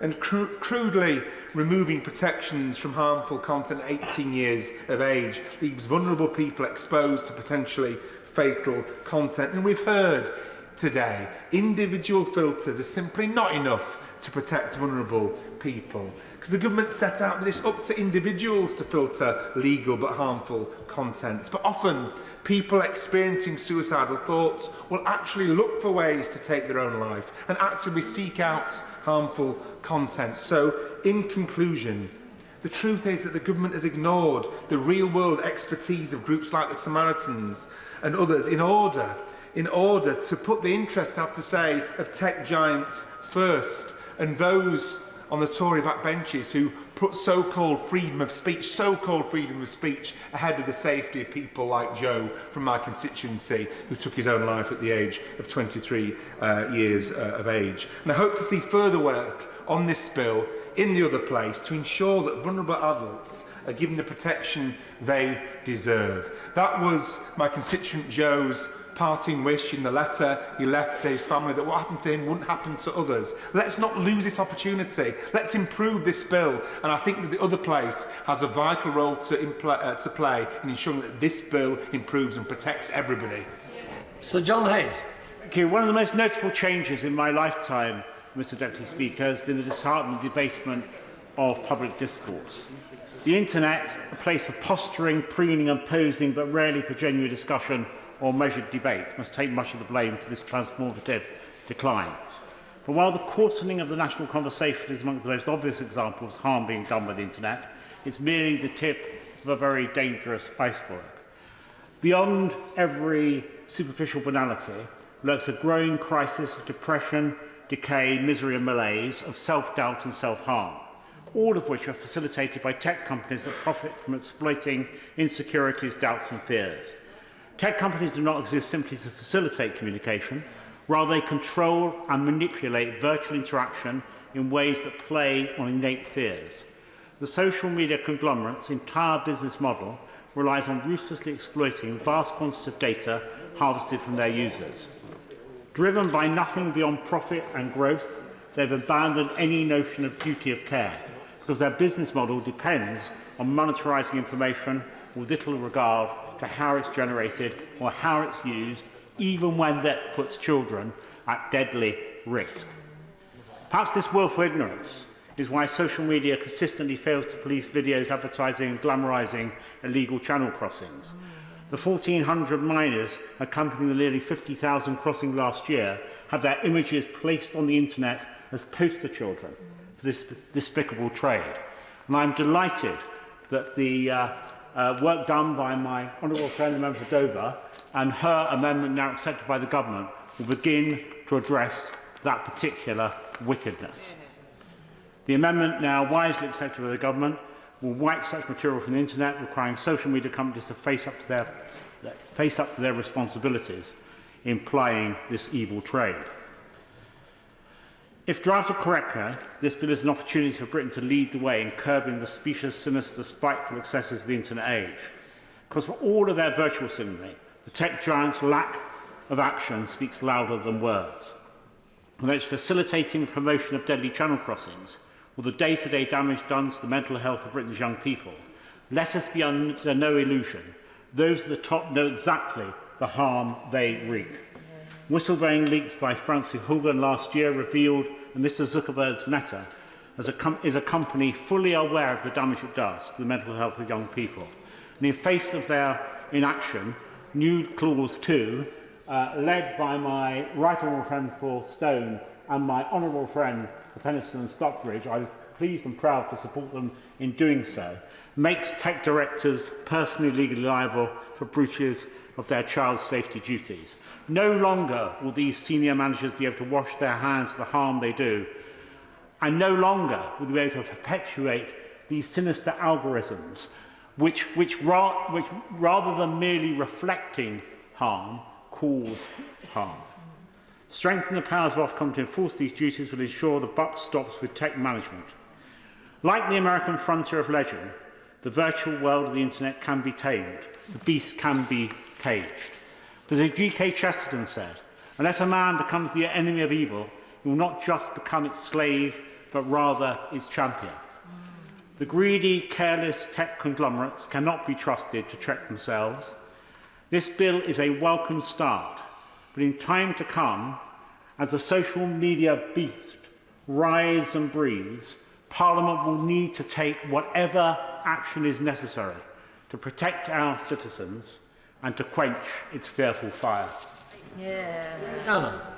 Sir Deputy Speaker, first and foremost, as we approach the remaining stage of this bill, we must remember the importance of it. We as MPs hear stories of the dangers of online harms and that some wouldn't believe. I think it's fair to say that that those in my generation were very fortunate to grow up in a world where social media didn't exist. I just said it to my friend there just a few minutes ago, and I'm really glad that I didn't have to go through it. It's so accessible nowadays, and children are being socialised in this environment, so it's imperative we do all we can to ensure that if this is the case, they are protected and looked after. And I take a moment to discuss the importance of new Clause 2, and there have been many ongoing discussions regarding who the responsibility lies with when it comes to the regulation of online harms. New Clause 2 would ultimately make it an offence for service providers not to comply with their safety duties of protecting children. The Honourable Member for Penistone and Stockbridge has described the world of social media as a modern Wild West, a lawless and predatory environment. How true those words are. So I want to put on record my thanks to the Honourable Lady and also to the Right Honourable Member for Stone for all of their endeavours to deliver change, and both the members have been successful, and to them well done. Some 3,500 online child sex offences are recorded by the police each month. Each month, 1.4 million UK children access online porn, the majority which is degrading, abusive and violent. The bill does currently not hold tech bosses individually liable for their own failures in child and public safety. This clause must be supported today, and I am very, very pleased the government is minded to accept it. Fines are simply not enough, and if we fail to address this in today's bill, this House are liable because senior tech bosses seem not to be. I do, and I'm of a mind, and my party is as well, to support new clause 4 put forward by opposition in relation to safety duties protecting adults in society, minimum standards for terms of service. New clause 8 is also one of importance, and I make this comment. Over the last couple of years, my office has been in receipt of numerous stories from parents who have witnessed their children deal with the consequences of what an eating disorder can do. I have a very close friend whose daughter, 16-year-old, is experiencing that at the moment. It's a real hard on the family, and everyone. The social media pages are just brutal. I've heard of TikTok pages which glorify bulimia and anorexia. I've also been told of Instagram pages that provide tips for self-harm, which are also horrendous. What is important here is that if we cannot pick and choose what forms of harm should be written into this bill, it isn't fair that some forms of harm are addressed under this bill and some are referred to Ofcom and some are just ignored. Communication and engagement with third-party stakeholders is the way to tackle this and deal with it.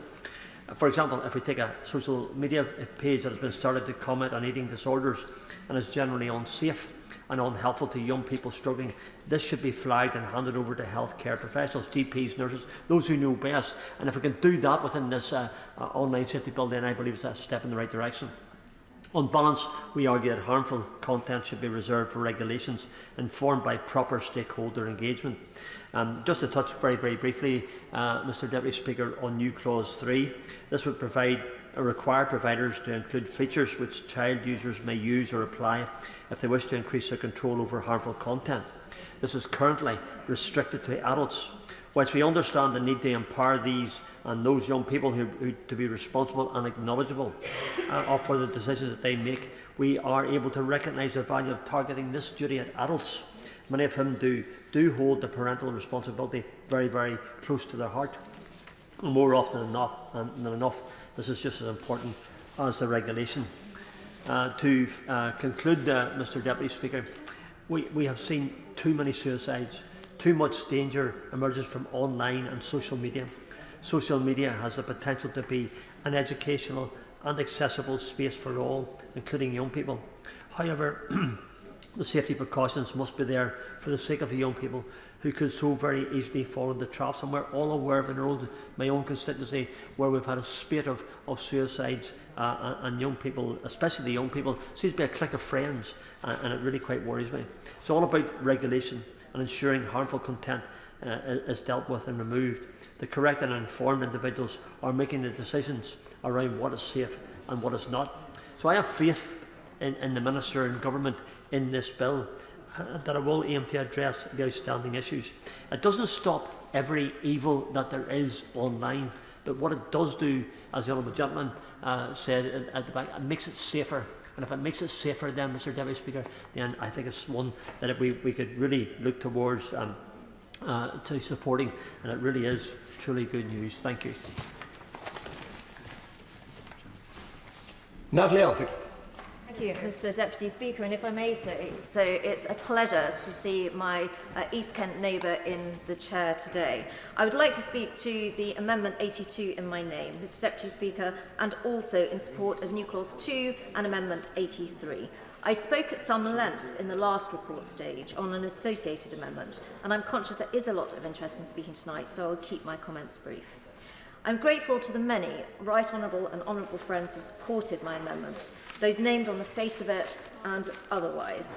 And in particular, I would like to thank my right honourable friend, the member for South Holland and the Deepings, for his considerable assistance in securing changes going forward. Amendment 82 sets out a requirement to remove content that may result in serious harm or death to a child while crossing the English Channel in small boats. Mr Deputy Speaker, the risk of harm or death in the Channel crossings is very real. 4 children have drowned in the last 15 months. with many, many more harmed with exposure to petrol and saltwater burns, and put at danger, here and abroad, by organised crime and people traffickers. Social media is playing a direct role in this criminal enterprise. It must be brought to book, and the videos and other content that encourage such activity must be taken down. There is an obligation on us to protect children, especially lone children, who find themselves not in the protection of social services, either here or abroad, but in the hands of evil people smugglers and people traffickers. Mr. Deputy Speaker, I hope that whatever our differences may be across this House in terms of how open or otherwise our borders and migration system should be, we should be united in compassion and concern and action for children and young people in the snare of this wicked criminal activity. That is what my Amendment 82 seeks to do. Turning briefly to other amendments, and first to New Clause 2, which seeks to hold senior managers to account. I'm very grateful to the work of the my Right Honourable friend for Stone and my Honourable friend for Penistone and Stocksbridge for their excellent work on this. But I was somewhat disappointed to read the comments which have been repeated by the Honourable Member for Pontypridd, that it's some kind of weakness for government to agree amendments.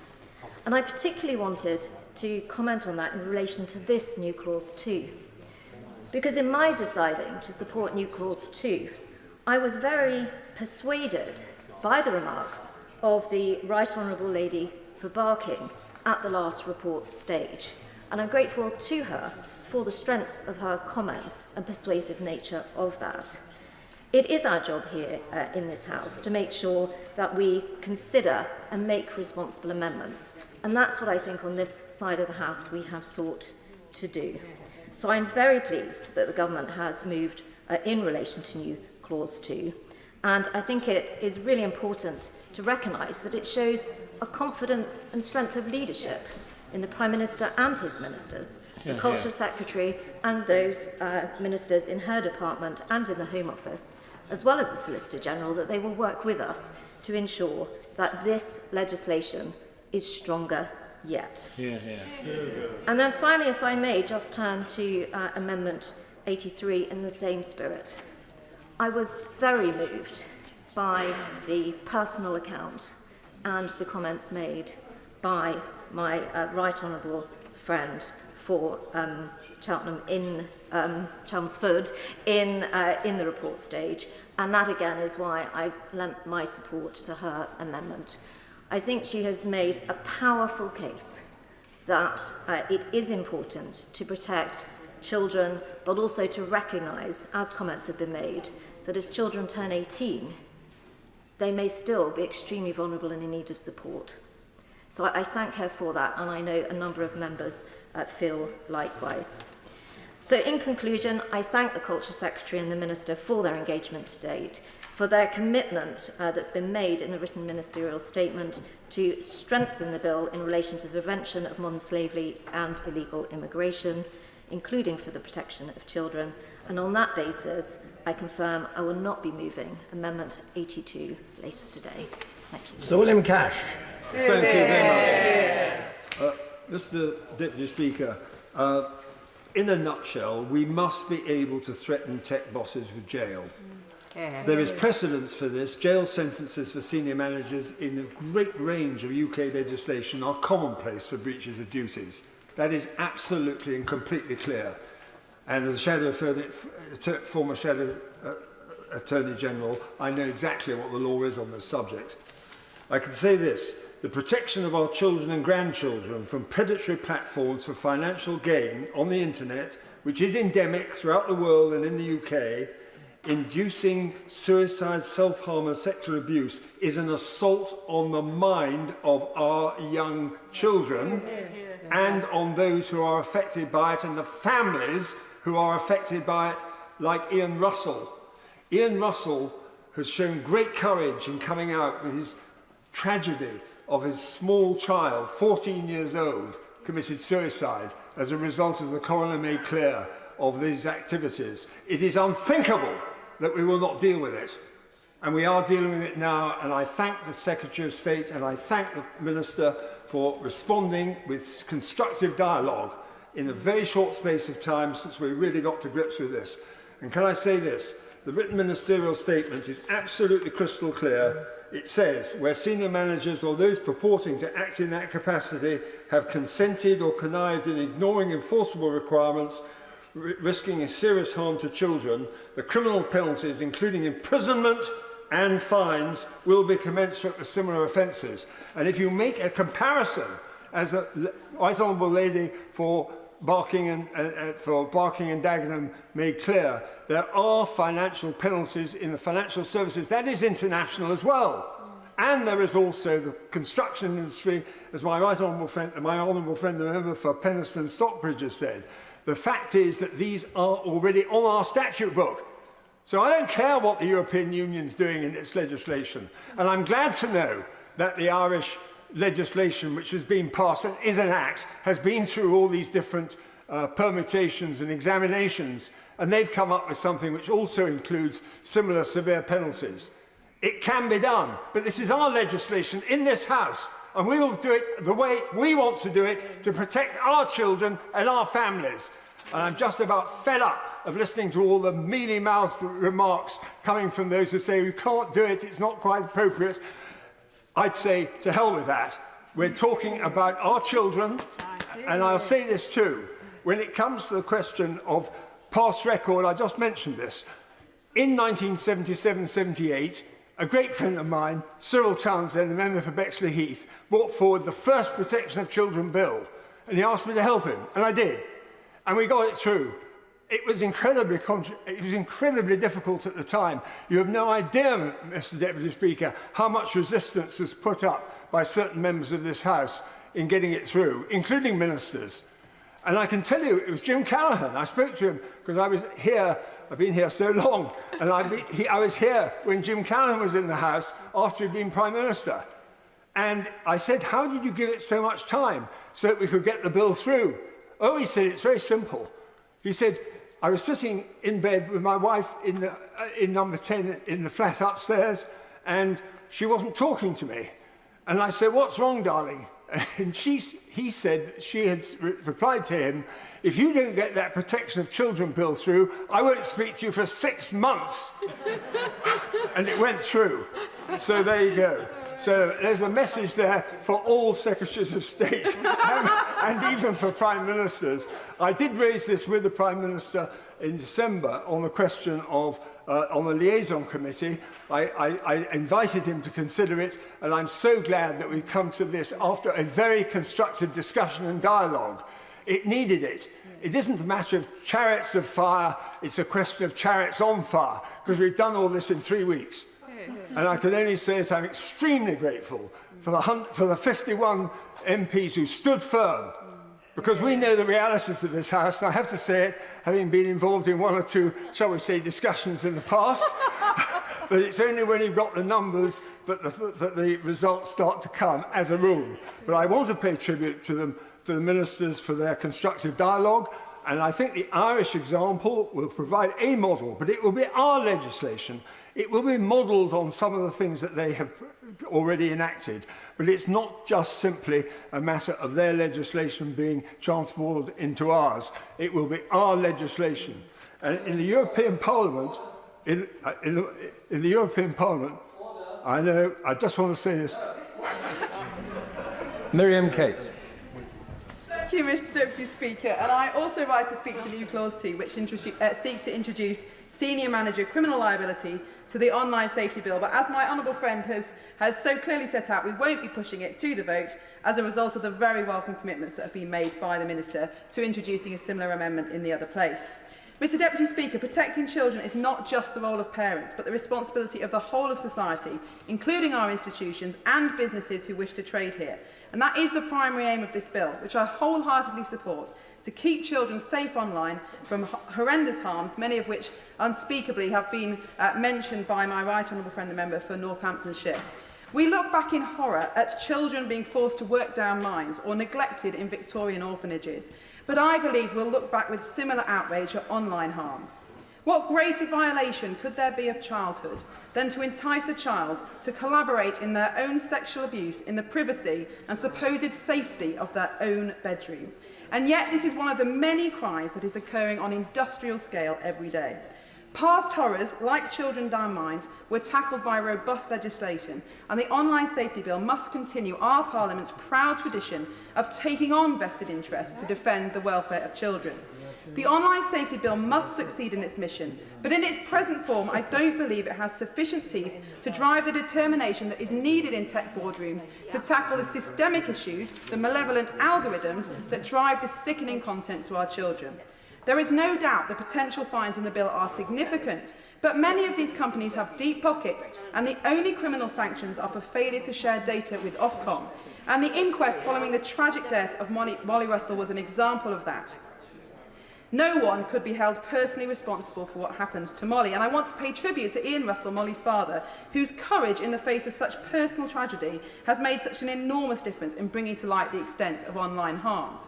Only personal criminal liability will drive proactive change, and we've seen this in other areas such as the financial services industry and the construction industry. So I'm absolutely delighted that the government has recognised the necessity of senior manager liabilities after much campaigning across the House for tech bosses and committed to introducing it in the other place. And I want to thank the Secretary of State and her team for the very constructive, very positive way that they have engaged with supporters. I certainly will. Would she not also like to say the NSPCC have been absolutely magnificent in supporting us? I was coming on to that, absolutely. So the advantage of doing this in the other place is that we can widen the scope to all all appropriate child safety duties beyond just Section 11 and perhaps tackle pornography and child sexual abuse material as well. And we will, I believe, now have a groundbreaking bill that will hold to account powerful executives who knowingly allow our children to be harmed. And there are those who say, and we heard some yesterday, not least the tech companies, that we should not be seeking to criminalise tech directors. There are those who worry that this will reduce tech investment, but that hasn't happened in Ireland. There are those that say this senior manager liability amendment will put a great burden on tech companies to comply, to which I say, great. And there are those who are worried that this will set an international precedent, to which I say, even better, because nothing should cause greater outrage in our society than the harming of innocent children. And in a just society, founded on the rule of law, those who harm children or allow children to be harmed should expect to be punished by the law. And this is what this amendment seeks to do, and I look forward to working with my right honourable friend and others to bring forward a suitable amendment in the other place. And I do want to offer my sincere thanks to the NSPCC, especially Rich Collard, and to the outstanding Charles Hymas of the Telegraph, who have so effectively supported this campaign. And I also want to pay tribute to my honourable friend, the member for Stone, without whose determination, knowledge and experience it would not have been possible to achieve this change. My honourable friend has been known as Mr Brexit, but as he said, even before he was Mr Brexit, he was Mr Child Protection, being involved, as he said, with the Protection of Children Act in 1978. And it's certainly advantageous in negotiations to work with someone who knows vastly more about legislation than pretty much anyone else involved. And he sat through the debate in December when we were discussing the Right Honourable Lady's amendment. And we sat there at the back on those benches while the vote was taking place, and he said, I think we can do this, and he spent the next week in the Public Bill Office and most of his recess buried in legislation. So I do want to pay tribute for his outstanding work. So Mr Deputy Speaker, once again I do thank the Secretary of State for her commitment to this, and I do think this will continue our Parliament's proud history of protecting children. Well said. Mr Deputy Speaker, and I rise to fully support this bill and the amount of work that honourable members have made over the previous months and years to be able to get us to where we are now. I'd also like to say that in particular I supported the amendments from my honourable friend from Dover and my honourable friend from Penistone and Stocksbridge and my right honourable friend from Stone, because these were the right things to do. we cannot have effectively illegal advertising for illegal activities on platforms where we wouldn't allow it on television.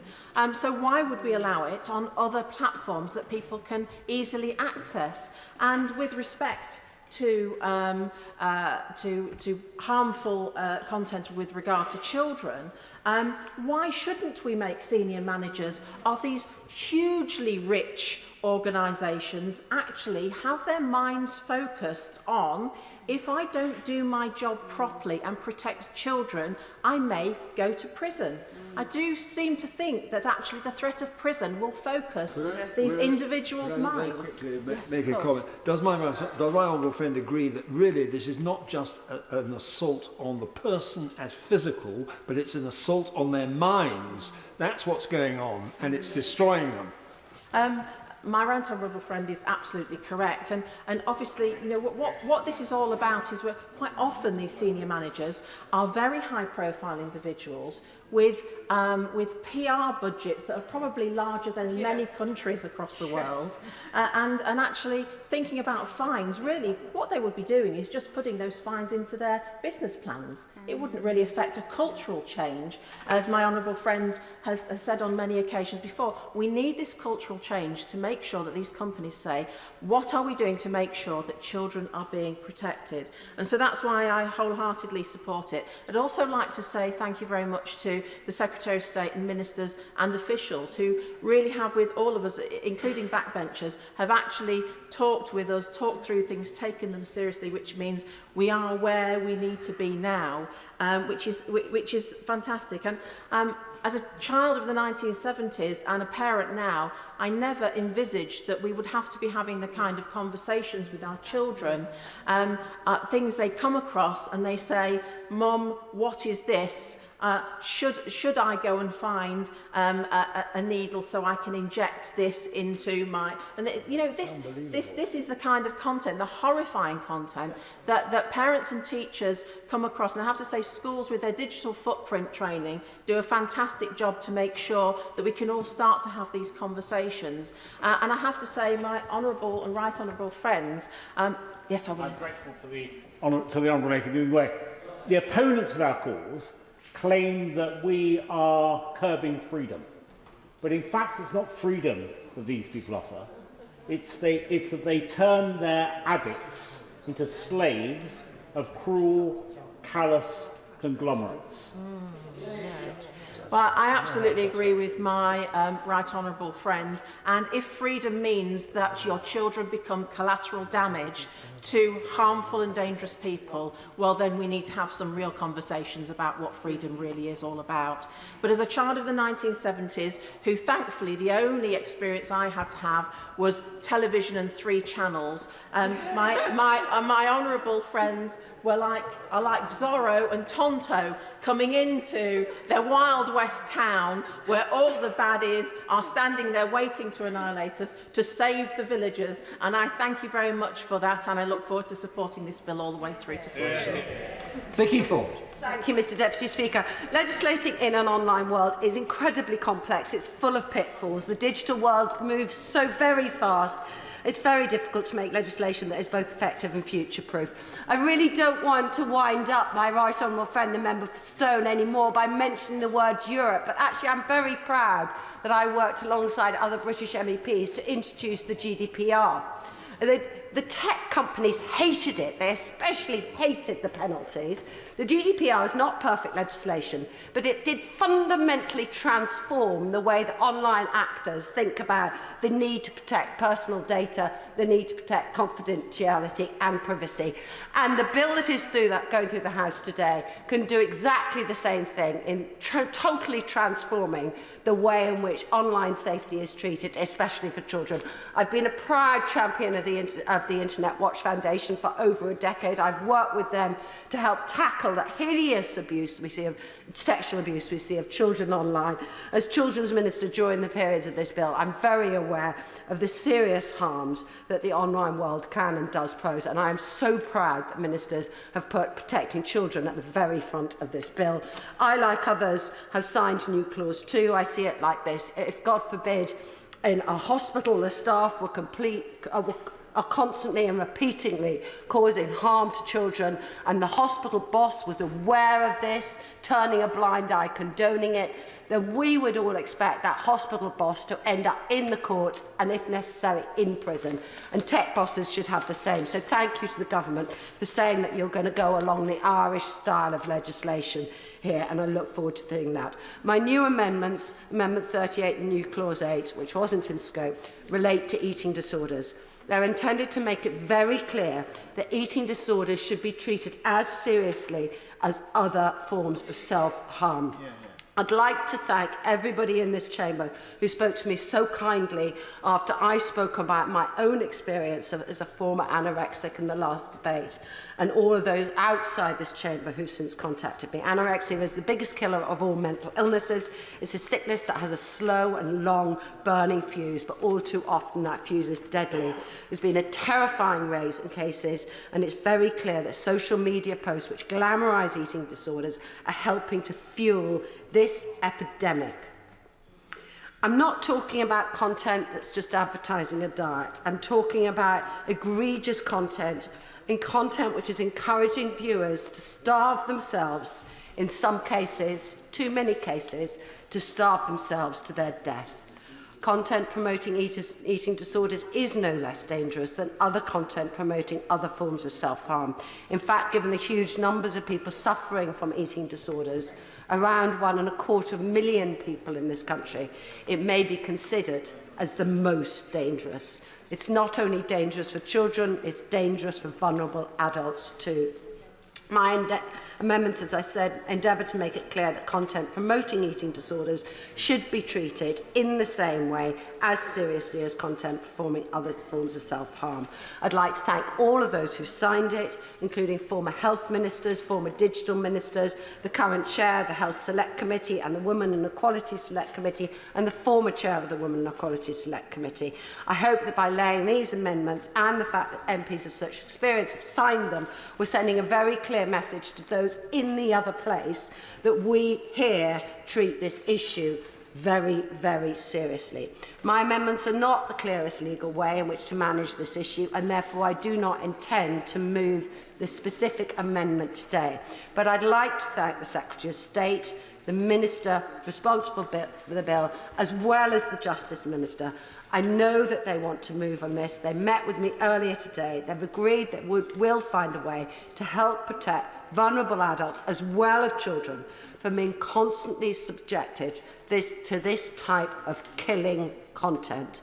And I look forward to continuing to work with ministers and members of the other place to find the best and legally watertight way forward. Thank you. Marcus Fish. Mr. Speaker, it's a pleasure to follow my honourable friend who made a very powerful speech, and I completely agree with her about the importance of treating eating disorders of the same scale of harm as other things within this bill. I was the media analyst for Merrill Lynch about 22 years ago, and I made a speech about the future of media, and I did mention then the landscape change towards one of self-generated media, but I have to say that I never thought we would get to where it is now and what the effect is. I was in the Pizza Express on Gloucester Road the other day at sort of birthday party time, and there was an 11-year-old boy standing in the queue doom scrolling TikTok videos rather than talking to his friends, and I just thought that that was just a really tragic indication of where we've got to. But these digital platforms are also critical sources of information and our public discourse, and up to 80% of information is gathered by individuals across the country now from these sources. But it's just not right that we should have trust in these digital platforms. They're algorithms that promote and depromote, and their interfaces that engage. They are designed, as we've heard, to make people addicted to the peer validation and augmentation of particular points of view. They are driving people down tribal rabbit holes to the point where they can't talk to each other or even listen to another point of view. No wonder that 50% of people, young people are unhappy or anxious when they use social media. And these algorithmic models are the problem. So trust in these platforms is wrong. Their promotion or depromotion of messages and ideas is opaque. It is often subjective and subject to inappropriate influence. It is right that we tackle illegal activity and that harms to children and the vulnerable are addressed. And I support the attempt to do this in this bill, and it's true that those responsible for the big platforms must be held to account for the way that they operate them. But trusting in them is wrong. I worry that compliance with their terms of service might become a tick box absolution of their responsibility for unhappiness, for anxiety and for harm. And what about harm to our public sphere, our discourse, our processes of debate, of policy making, of science? To trust the platforms in all of this would be wrong. We know that they've enabled censorship. Elon Musk's release of the Twitter files has shown incontrovertibly that the big digital platforms actively censor people and ideas, and not always according to reasonable moderation. They censor them according to their company biases.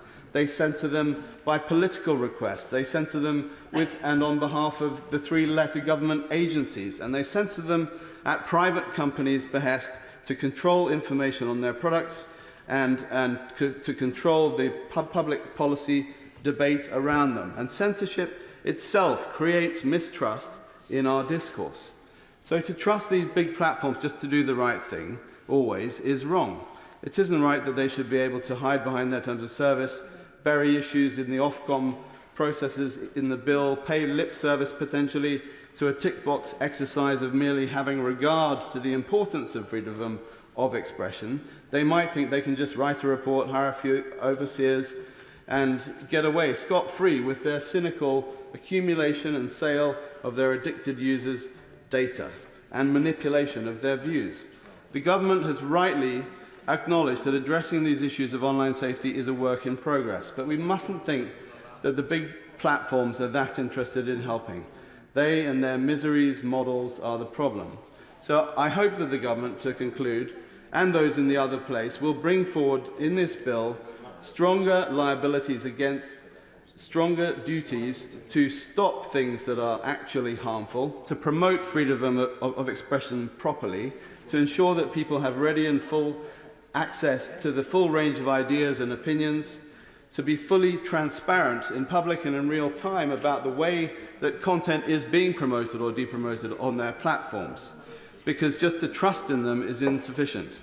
The precedent, I'm afraid, has been set that the digital platforms can be used to censor ideas, and this is not the future. This is happening right now. When artificial intelligence comes, it will just get even worse.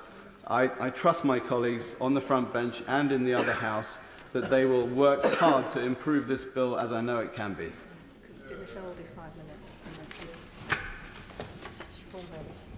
Rachel McLean. Thank you very much, Mr. Deputy Speaker. I strongly support the online safety bill. It's a landmark piece of legislation which promises to put the UK at the very front of the pack, and I'm very proud to see it there.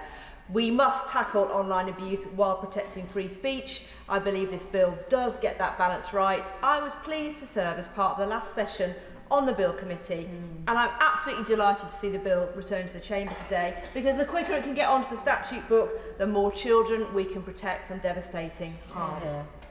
I particularly welcome the strengthened protections for children, requiring platforms to clearly articulate what they're doing in their terms of service to enforce age requirements on the site.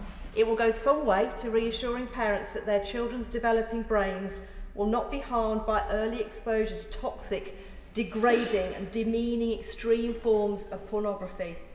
Evidence is clear that early exposure over time warps young girls' views of what's normal in a relationship, and the result of that is that they struggle to form healthy, equal relationships. For boys, this type of sexual activity is how they actually learn about sex. It normalises abusive, non-consensual and violent acts. Boys grow up into men whose neural circuits become habituated to this type of imagery. They actually require it, regardless of the boundaries of consent that they learn about in their sex education classes. I know this is a very difficult and troubling subject, but we must not be afraid to tackle it, and this is what we are doing with this legislation. And it's well established that the rise of this type of pornography on the internet over time has driven the very troubling and pernicious rise in violence against women and girls perpetrated by men, as well as peer-on-peer child sex abuse and exploitation. During committee, we had a very good debate about the need for greater criminal sanctions to hold directors individually to account, to drive a more effective safety culture in the boardroom.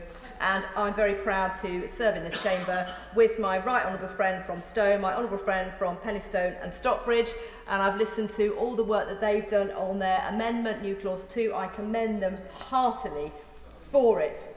I listened very carefully to the Minister's remarks in committee, and I want to thank him and the Secretary of State for their detailed engagement, and I really welcome the plans to introduce measures to strengthen individual criminal liability for directors of tech companies. I would make the point that in response to concerns raised by some, this will deter investment in the UK or result in a tech exodus. It's nonsense.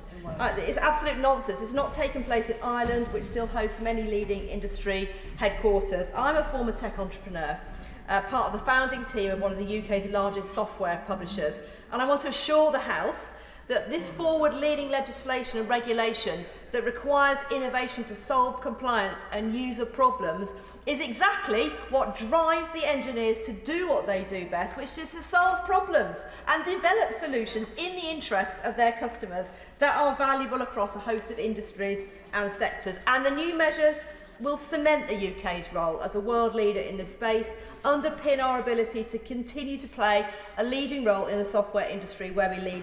Others will follow, and it gives our thought leaders the opportunity to develop bespoke solutions and ensure children's ages are verified in a robust way, and that disgusting child sex abuse material is removed and is not proliferated.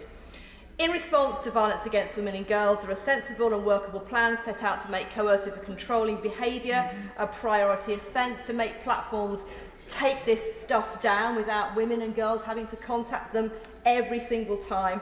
And I welcome the work on creating codes of practice. And considering the challenges, Mr Deputy Speaker, that surround this whole area, I believe this bill does a really good job of protecting and upholding freedoms of speech that we hold dear in our democracy. As a feminist, I need to be able to express my view, protected under the Equality Act, that biological sex is immutable. I should not be hounded off the internet or threatened with violence for stating that view.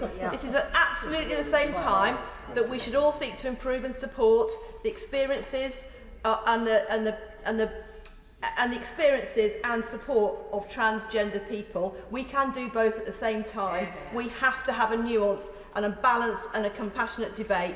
We are in an era where our discussion forums have become polarised. We're crossing new frontiers, but we can't express the status quo. Our democracy depends on it. Mr Deputy Speaker, I stand to talk broadly about New Clause 2, which I'm very pleased that the Government is engaging on, and the work of my right honourable and honourable friends who have done incredible work to make that happen. I share their elation because, as probably I think the only member who's been in both the Joint Committee under a fantastic chairman and in both committees, I've seen the passage of this bill over the past year or so and been really open and happy with the way that the Government is engaged, including on Zach's law, which will ensure that trolls can't send flashing images to people with epilepsy. And so I share the elation of my colleagues, as I did with the member for Stourbridge when we were very successful in convincing the Government to make that happen. May I just really reiterate the learnings from the Joint Committee and from the committee earlier last year. When we took evidence from these tech giants, and they are giants, it was very clear that, as giants do, because they're so big, they didn't see the damage underfoot that they were causing, the harm that they were doing to those, but also they were blind to it. They chose not to see the damage they were doing. I remember challenging one of the big tech giants as a witness to whether they'd even followed the committee and the harms that they were causing to vulnerable children and to adults. And I was fascinated by the way that they just didn't care, in my view. Their responses where, well, we're doing enough already. We're already trying.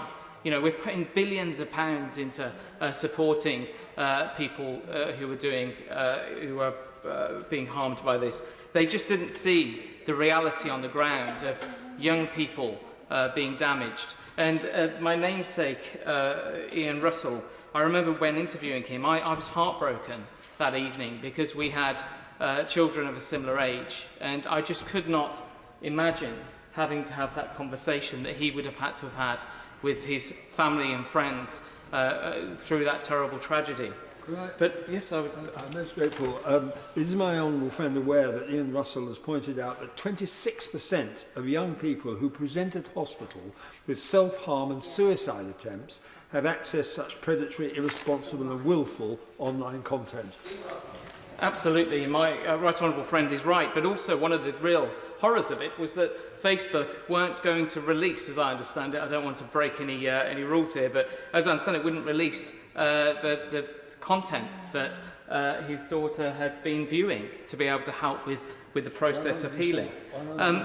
If I may, though, I just want to touch upon another point which hasn't been raised today, which is about the role of a future committee.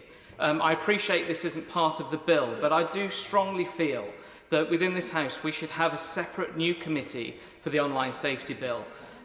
If I may take that a bit further, and the reason why is that the internet and the world of social media is changing dramatically. The metaverse is approaching very rapidly, and we're seeing the rise in virtual reality and augmented reality. But also artificial intelligence is changing the way that we even believe what we see online at a rate that we cannot even imagine. I have a few predictions myself. I have anticipation in the next few years we'll probably have the first #1 book that's probably written by AI, the first song written by AI. You can now hear online fake voices and impersonations by AI of people, where you'll probably have songs and so on created in ways that fool us, that will fool children even more. I have no doubt that in the coming months and years we'll see a rise perhaps even of children suing their parents for sharing content of them when they were younger without permission. We're going to see a changing dynamic of the way that young people engage with new content and what they anticipate from it. My friend's making a valuable contribution to debate, as I expected he would, having discussed this with him from the very beginning of the work he's done. What he's describing is not only the combination of heartlessness and carelessness on the part of tech companies, but also the curious marriage of an anarchic future coupled with the tyranny of their control of that future. And he's absolutely right that if we're going to do anything about that in this place, we will need to have an ongoing role for a committee of the kind he recommends. I thank my honourable friend for his comments on this, and I will wrap up shortly, Mr Deputy Speaker. On that point, I've talked before that the use of algorithms within these platforms is, in my mind, very similar to addictive drugs. Yes. It gets people addicted, it gets them to change their behaviours, it gets them to cut off from their friends and family, and then it directs them in ways that you would not allow if you could wrap your arms around them and stop it. But they're doing it in their own bedrooms, they're doing it in classrooms, they're doing it in playgrounds. The benefit of this bill, and I wholly applaud the work that's being done on this, yes, there's ways that it can be improved, and I think a committee in the future that looks at ways to improve it as the dynamics of social media changes is going to be essential. But I think what it will be doing today by going through to the Lords will be a major shift forward in protecting our young people for now and for the future. Thank you. Thank you for your patience. Siobhan Bailey. Thank you, Mr Deputy Speaker. I rise to speak to Amendments 52 and 53. And as you know, Mr Deputy Speaker, I've been campaigning to tackle anonymous abuse for many years now. I've been working with the fantastic Clean Up the Internet organisation, Stroud Residents, and also the brilliant DCMS team. We've been really focused on practical measures that are going to empower social media users to protect themselves from anonymous abuse. And I'm pleased to say that the government has accepted our campaign proposals, and these are to introduce verification options to give people the option to be followed and follow only verified accounts if that is what they choose, and to ensure that you know who is and who isn't verified. This also assists with ensuring that the positive parts of anonymity can continue online, as there are many. I respectfully think that this work is even more important now that we've seen the removal of the legal but harmful clauses, because we know that many issues will tip into be viewed by children, and many vulnerable adults also want to be protected online. But we're not resting on this campaign win, as we want to see the verification measures really work in the real world, and for social media companies to adopt them quickly without any confusion about their duties. Separately, I think clarity is the order of the day, because we know that Ofcom, the regulator, is going to have an awful lot to do due to the excellent clauses throughout this legislation. But this is urgent. We must not forget that anonymous social media accounts are spewing out hateful bile every single minute of the day. Children and vulnerable adults are left terrified. It's much more scary to receive comments and suicide comments, self-harm, bullying, anorexia pushes, and when it's from people that you don't know who they are, it's far, far more scary. Financial scammers tend to hide behind anonymity. Faceless bots cause mayhem and start nasty pile-ons. Perverts know that when they send a cyber-flashing dick pic to an unsuspecting woman, that it's very unlikely, if it comes from an anonymous account, that it's going to be traced back to them. So having the tools to not see unverified nonsense or abuse and switch that off, and know that the people that you are following are real, is really powerful and important. So I'm keen for the Minister and the Government to adopt my proposed amendments at 52 and 53. They're by no means the most sexy and jazzy amendments that are before this House today. You will see that they are more tweaks than amendments, and changing to wording to bring the legislation up to date, considering recent changes, but also to ensure that where people are verified, that it's obvious. So blue ticks are a really good example, and that was part of my campaign in the first point. From discussions, I understand that the Government are considering adopting the amendments. I thank members of the House for calling them sensible and for backing them. I think this is really important.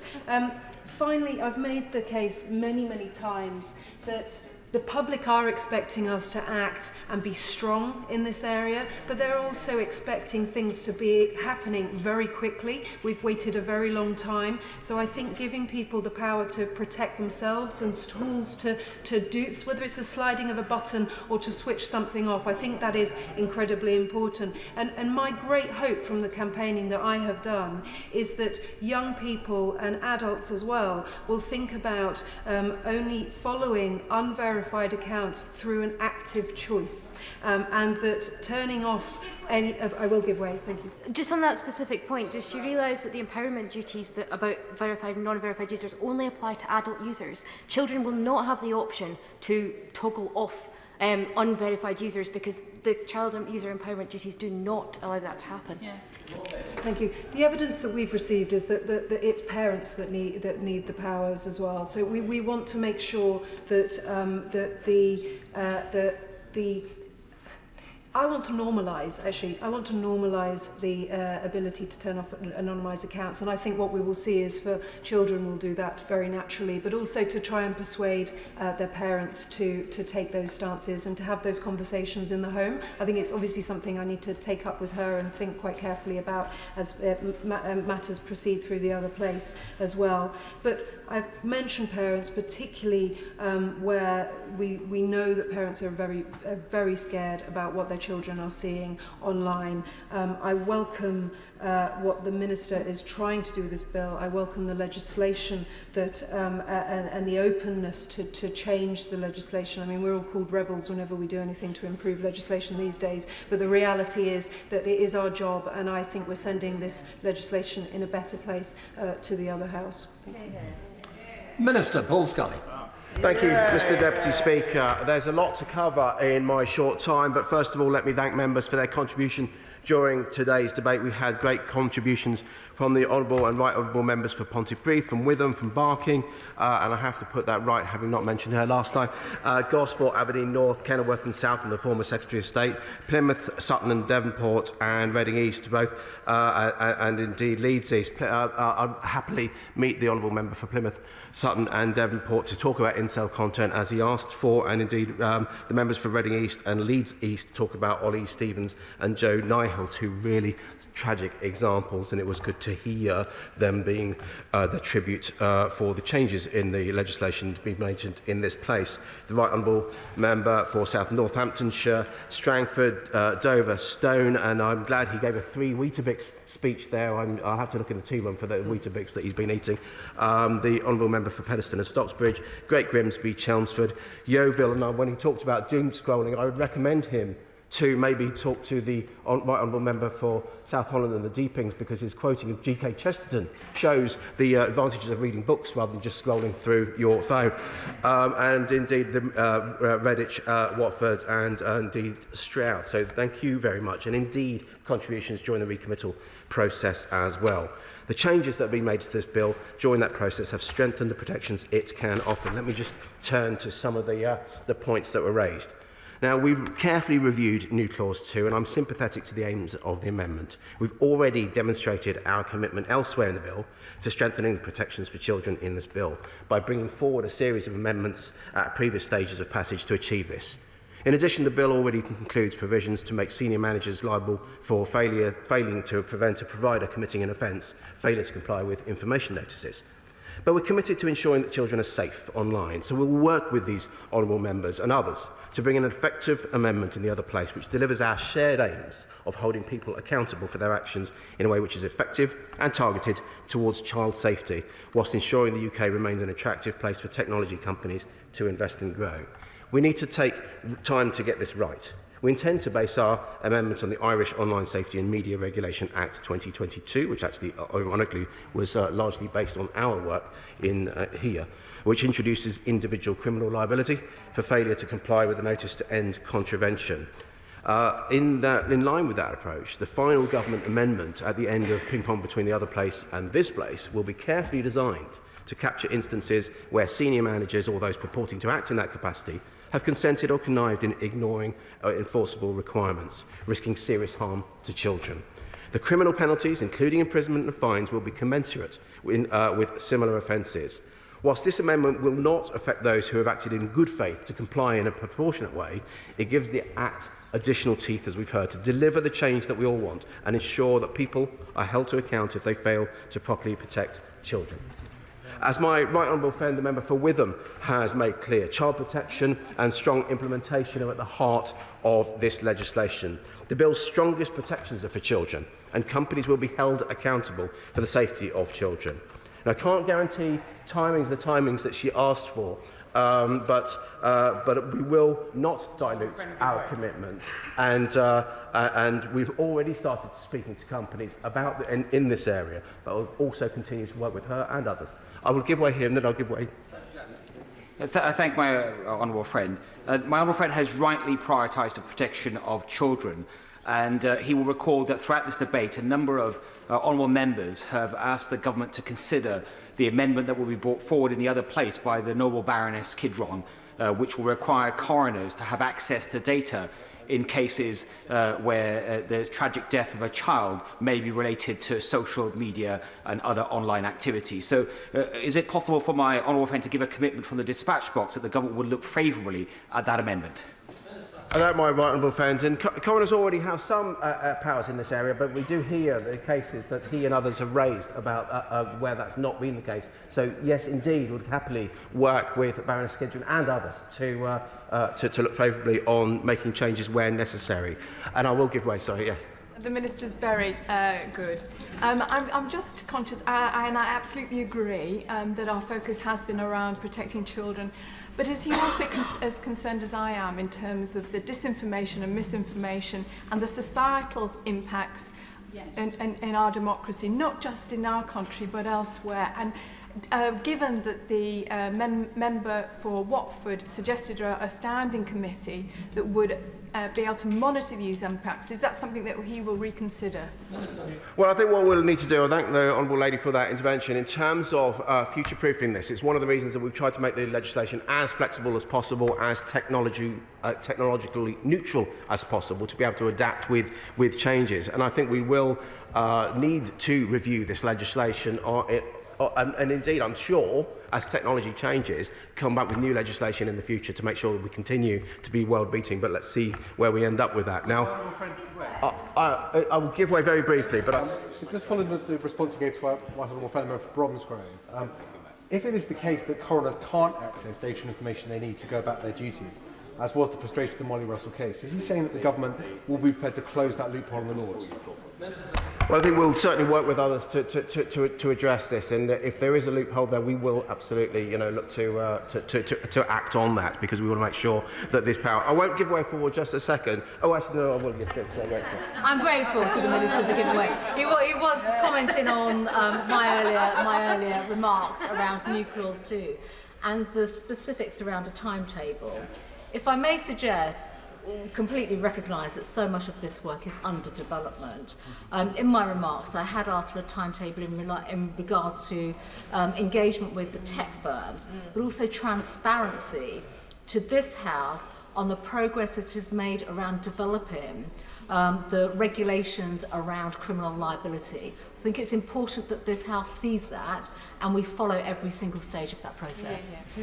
Well, indeed, I thank my right honourable friend. And look, we want to have as many conversations with members of all sides on these areas. So I hope in that operation we can be as transparent as possible. We have already started the conversation. Secretary of State and I met some of the big tech companies just yesterday talking about exactly this area. Now, my honourable and right honourable friends, the members for Dover, South Holland and the Deepings, Maidenhead and others, are absolutely right to highlight concerns about illegal small boats crossing and the harm that can be caused to people crossing in dangerous situations. The use of highly dangerous methods to enter this country, including unseaworthy or small and overcrowded boats and refrigerated lorries, presents a huge challenge to us all. Like other forms of serious and organised crime, organised immigration crime endangers lives, has a corrosive effect on society, puts pressure on border security resources and diverts money from our economy. And as the Prime Minister has said, stopping these crossings is one of the government's top priorities for the next year. The situation needs to be resolved, and we will not hesitate to take action wherever that can have the most effect, including through this bill. Organised crime groups continue to facilitate most migrant journeys to the UK and have no respect for human life, exploiting vulnerable migrants, treating them as commodities and knowingly put people in life-threatening situations. Organised crime gangs are increasingly using social media to facilitate migrant crossings, and we need to do more to prevent and disrupt the crimes facilitated through these platforms. We need to share best practice, improve our detection methods and take steps to close illegal crossing routes as the behaviour of organised crime groups and methods evolves.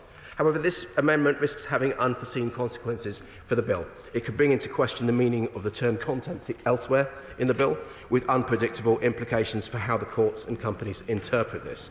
Now, following constructive discussions with my honourable friend and the honourable friend, a member for Maidenhead, I can now confirm that in order to better tackle illegal immigration, encouraged by organised gangs, the government will add Section 2 of the Modern Slavery Act to the list of priority offences. Section 2 makes it an offence to arrange or facilitate the travel of another person, including through recruitment, with a view to their exploitation. But we'll also add Section 24 of the Immigration Act to the priority offences list in Schedule 7. Although the offences in Section 2 cannot be carried out online, paragraph 33 of the schedule, it states that priority illegal content includes the inchoate offences relating to the offences that are listed. Therefore, aiding, abetting, counselling, conspiring, etc., those offences by posting videos of people crossing the channel which show that activity in a positive light could be an offence that's committed online and therefore falls within what is priority illegal content. The result of this amendment would therefore be that platforms would have to proactively remove that content. So I'm grateful to my honourable and right honourable friends, the member for Dover, South Holland and the Deepings and Maidenhead, for raising this really important issue. And I'll be happy to offer them a meeting with my officials to discuss the drafting of this amendment ahead of it being tabled in the other place. Now, we recognise the strength of feeling on the issue of harmful conversion practices and remain committed to protecting people from these practices and making sure that they can live their lives free from the threat of harm or abuse. We've had constructive engagement with my honourable friend, the member for Rutland and Melton, on her amendment, which seeks to prevent children from seeing harmful online content on conversion practices. It's right that this issue is tackled through a dedicated and tailored legislative approach, which is why we're announcing today that the government will publish a draft bill which will set out a proposed approach to ban conversion practices. This will apply to England and Wales. The bill will protect everybody, including those targeted on the basis of their sexuality or being transgender.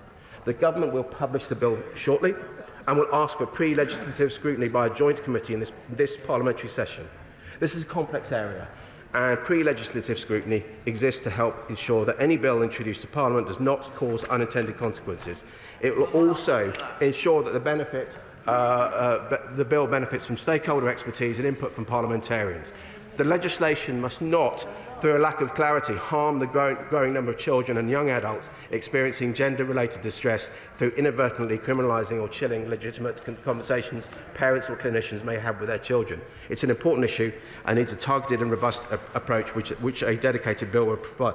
I only have 3 minutes, I'm afraid, so I won't be able to give way at this stage. But in terms of the Labour amendments, the government can't accept amendments to add the adult safety duties and concept of content that's harmful to adults back into the bill. These duties and the harmful content definition were removed from the bill at committee stage in order to protect free speech and ensure that the bill does not incentivise tech companies to censor legal content. It's not appropriate for government to decide whether legal content is harmful to adult users and then to require companies to risk assess and set terms for such content. Many stakeholders and parliamentarians were justifiably concerned about the consequences of doing so, and I share those concerns. However, the government recognises the importance of giving the users the tools and information they need to keep themselves safe online, and that's why we've introduced to the bill a fairer, simpler approach, the triple shield for adults.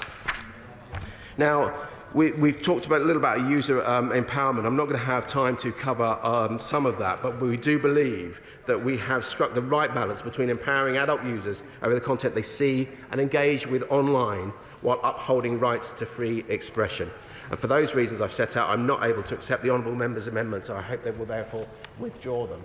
In terms of the government amendments here, they are consequential amendments, having removed the legal but harmful sections, and that were debated extensively at the committee stage. The government recognised my honourable friends from Stroud's concern about anonymous online abuse, and I applaud her important campaigning in this area. And we will work.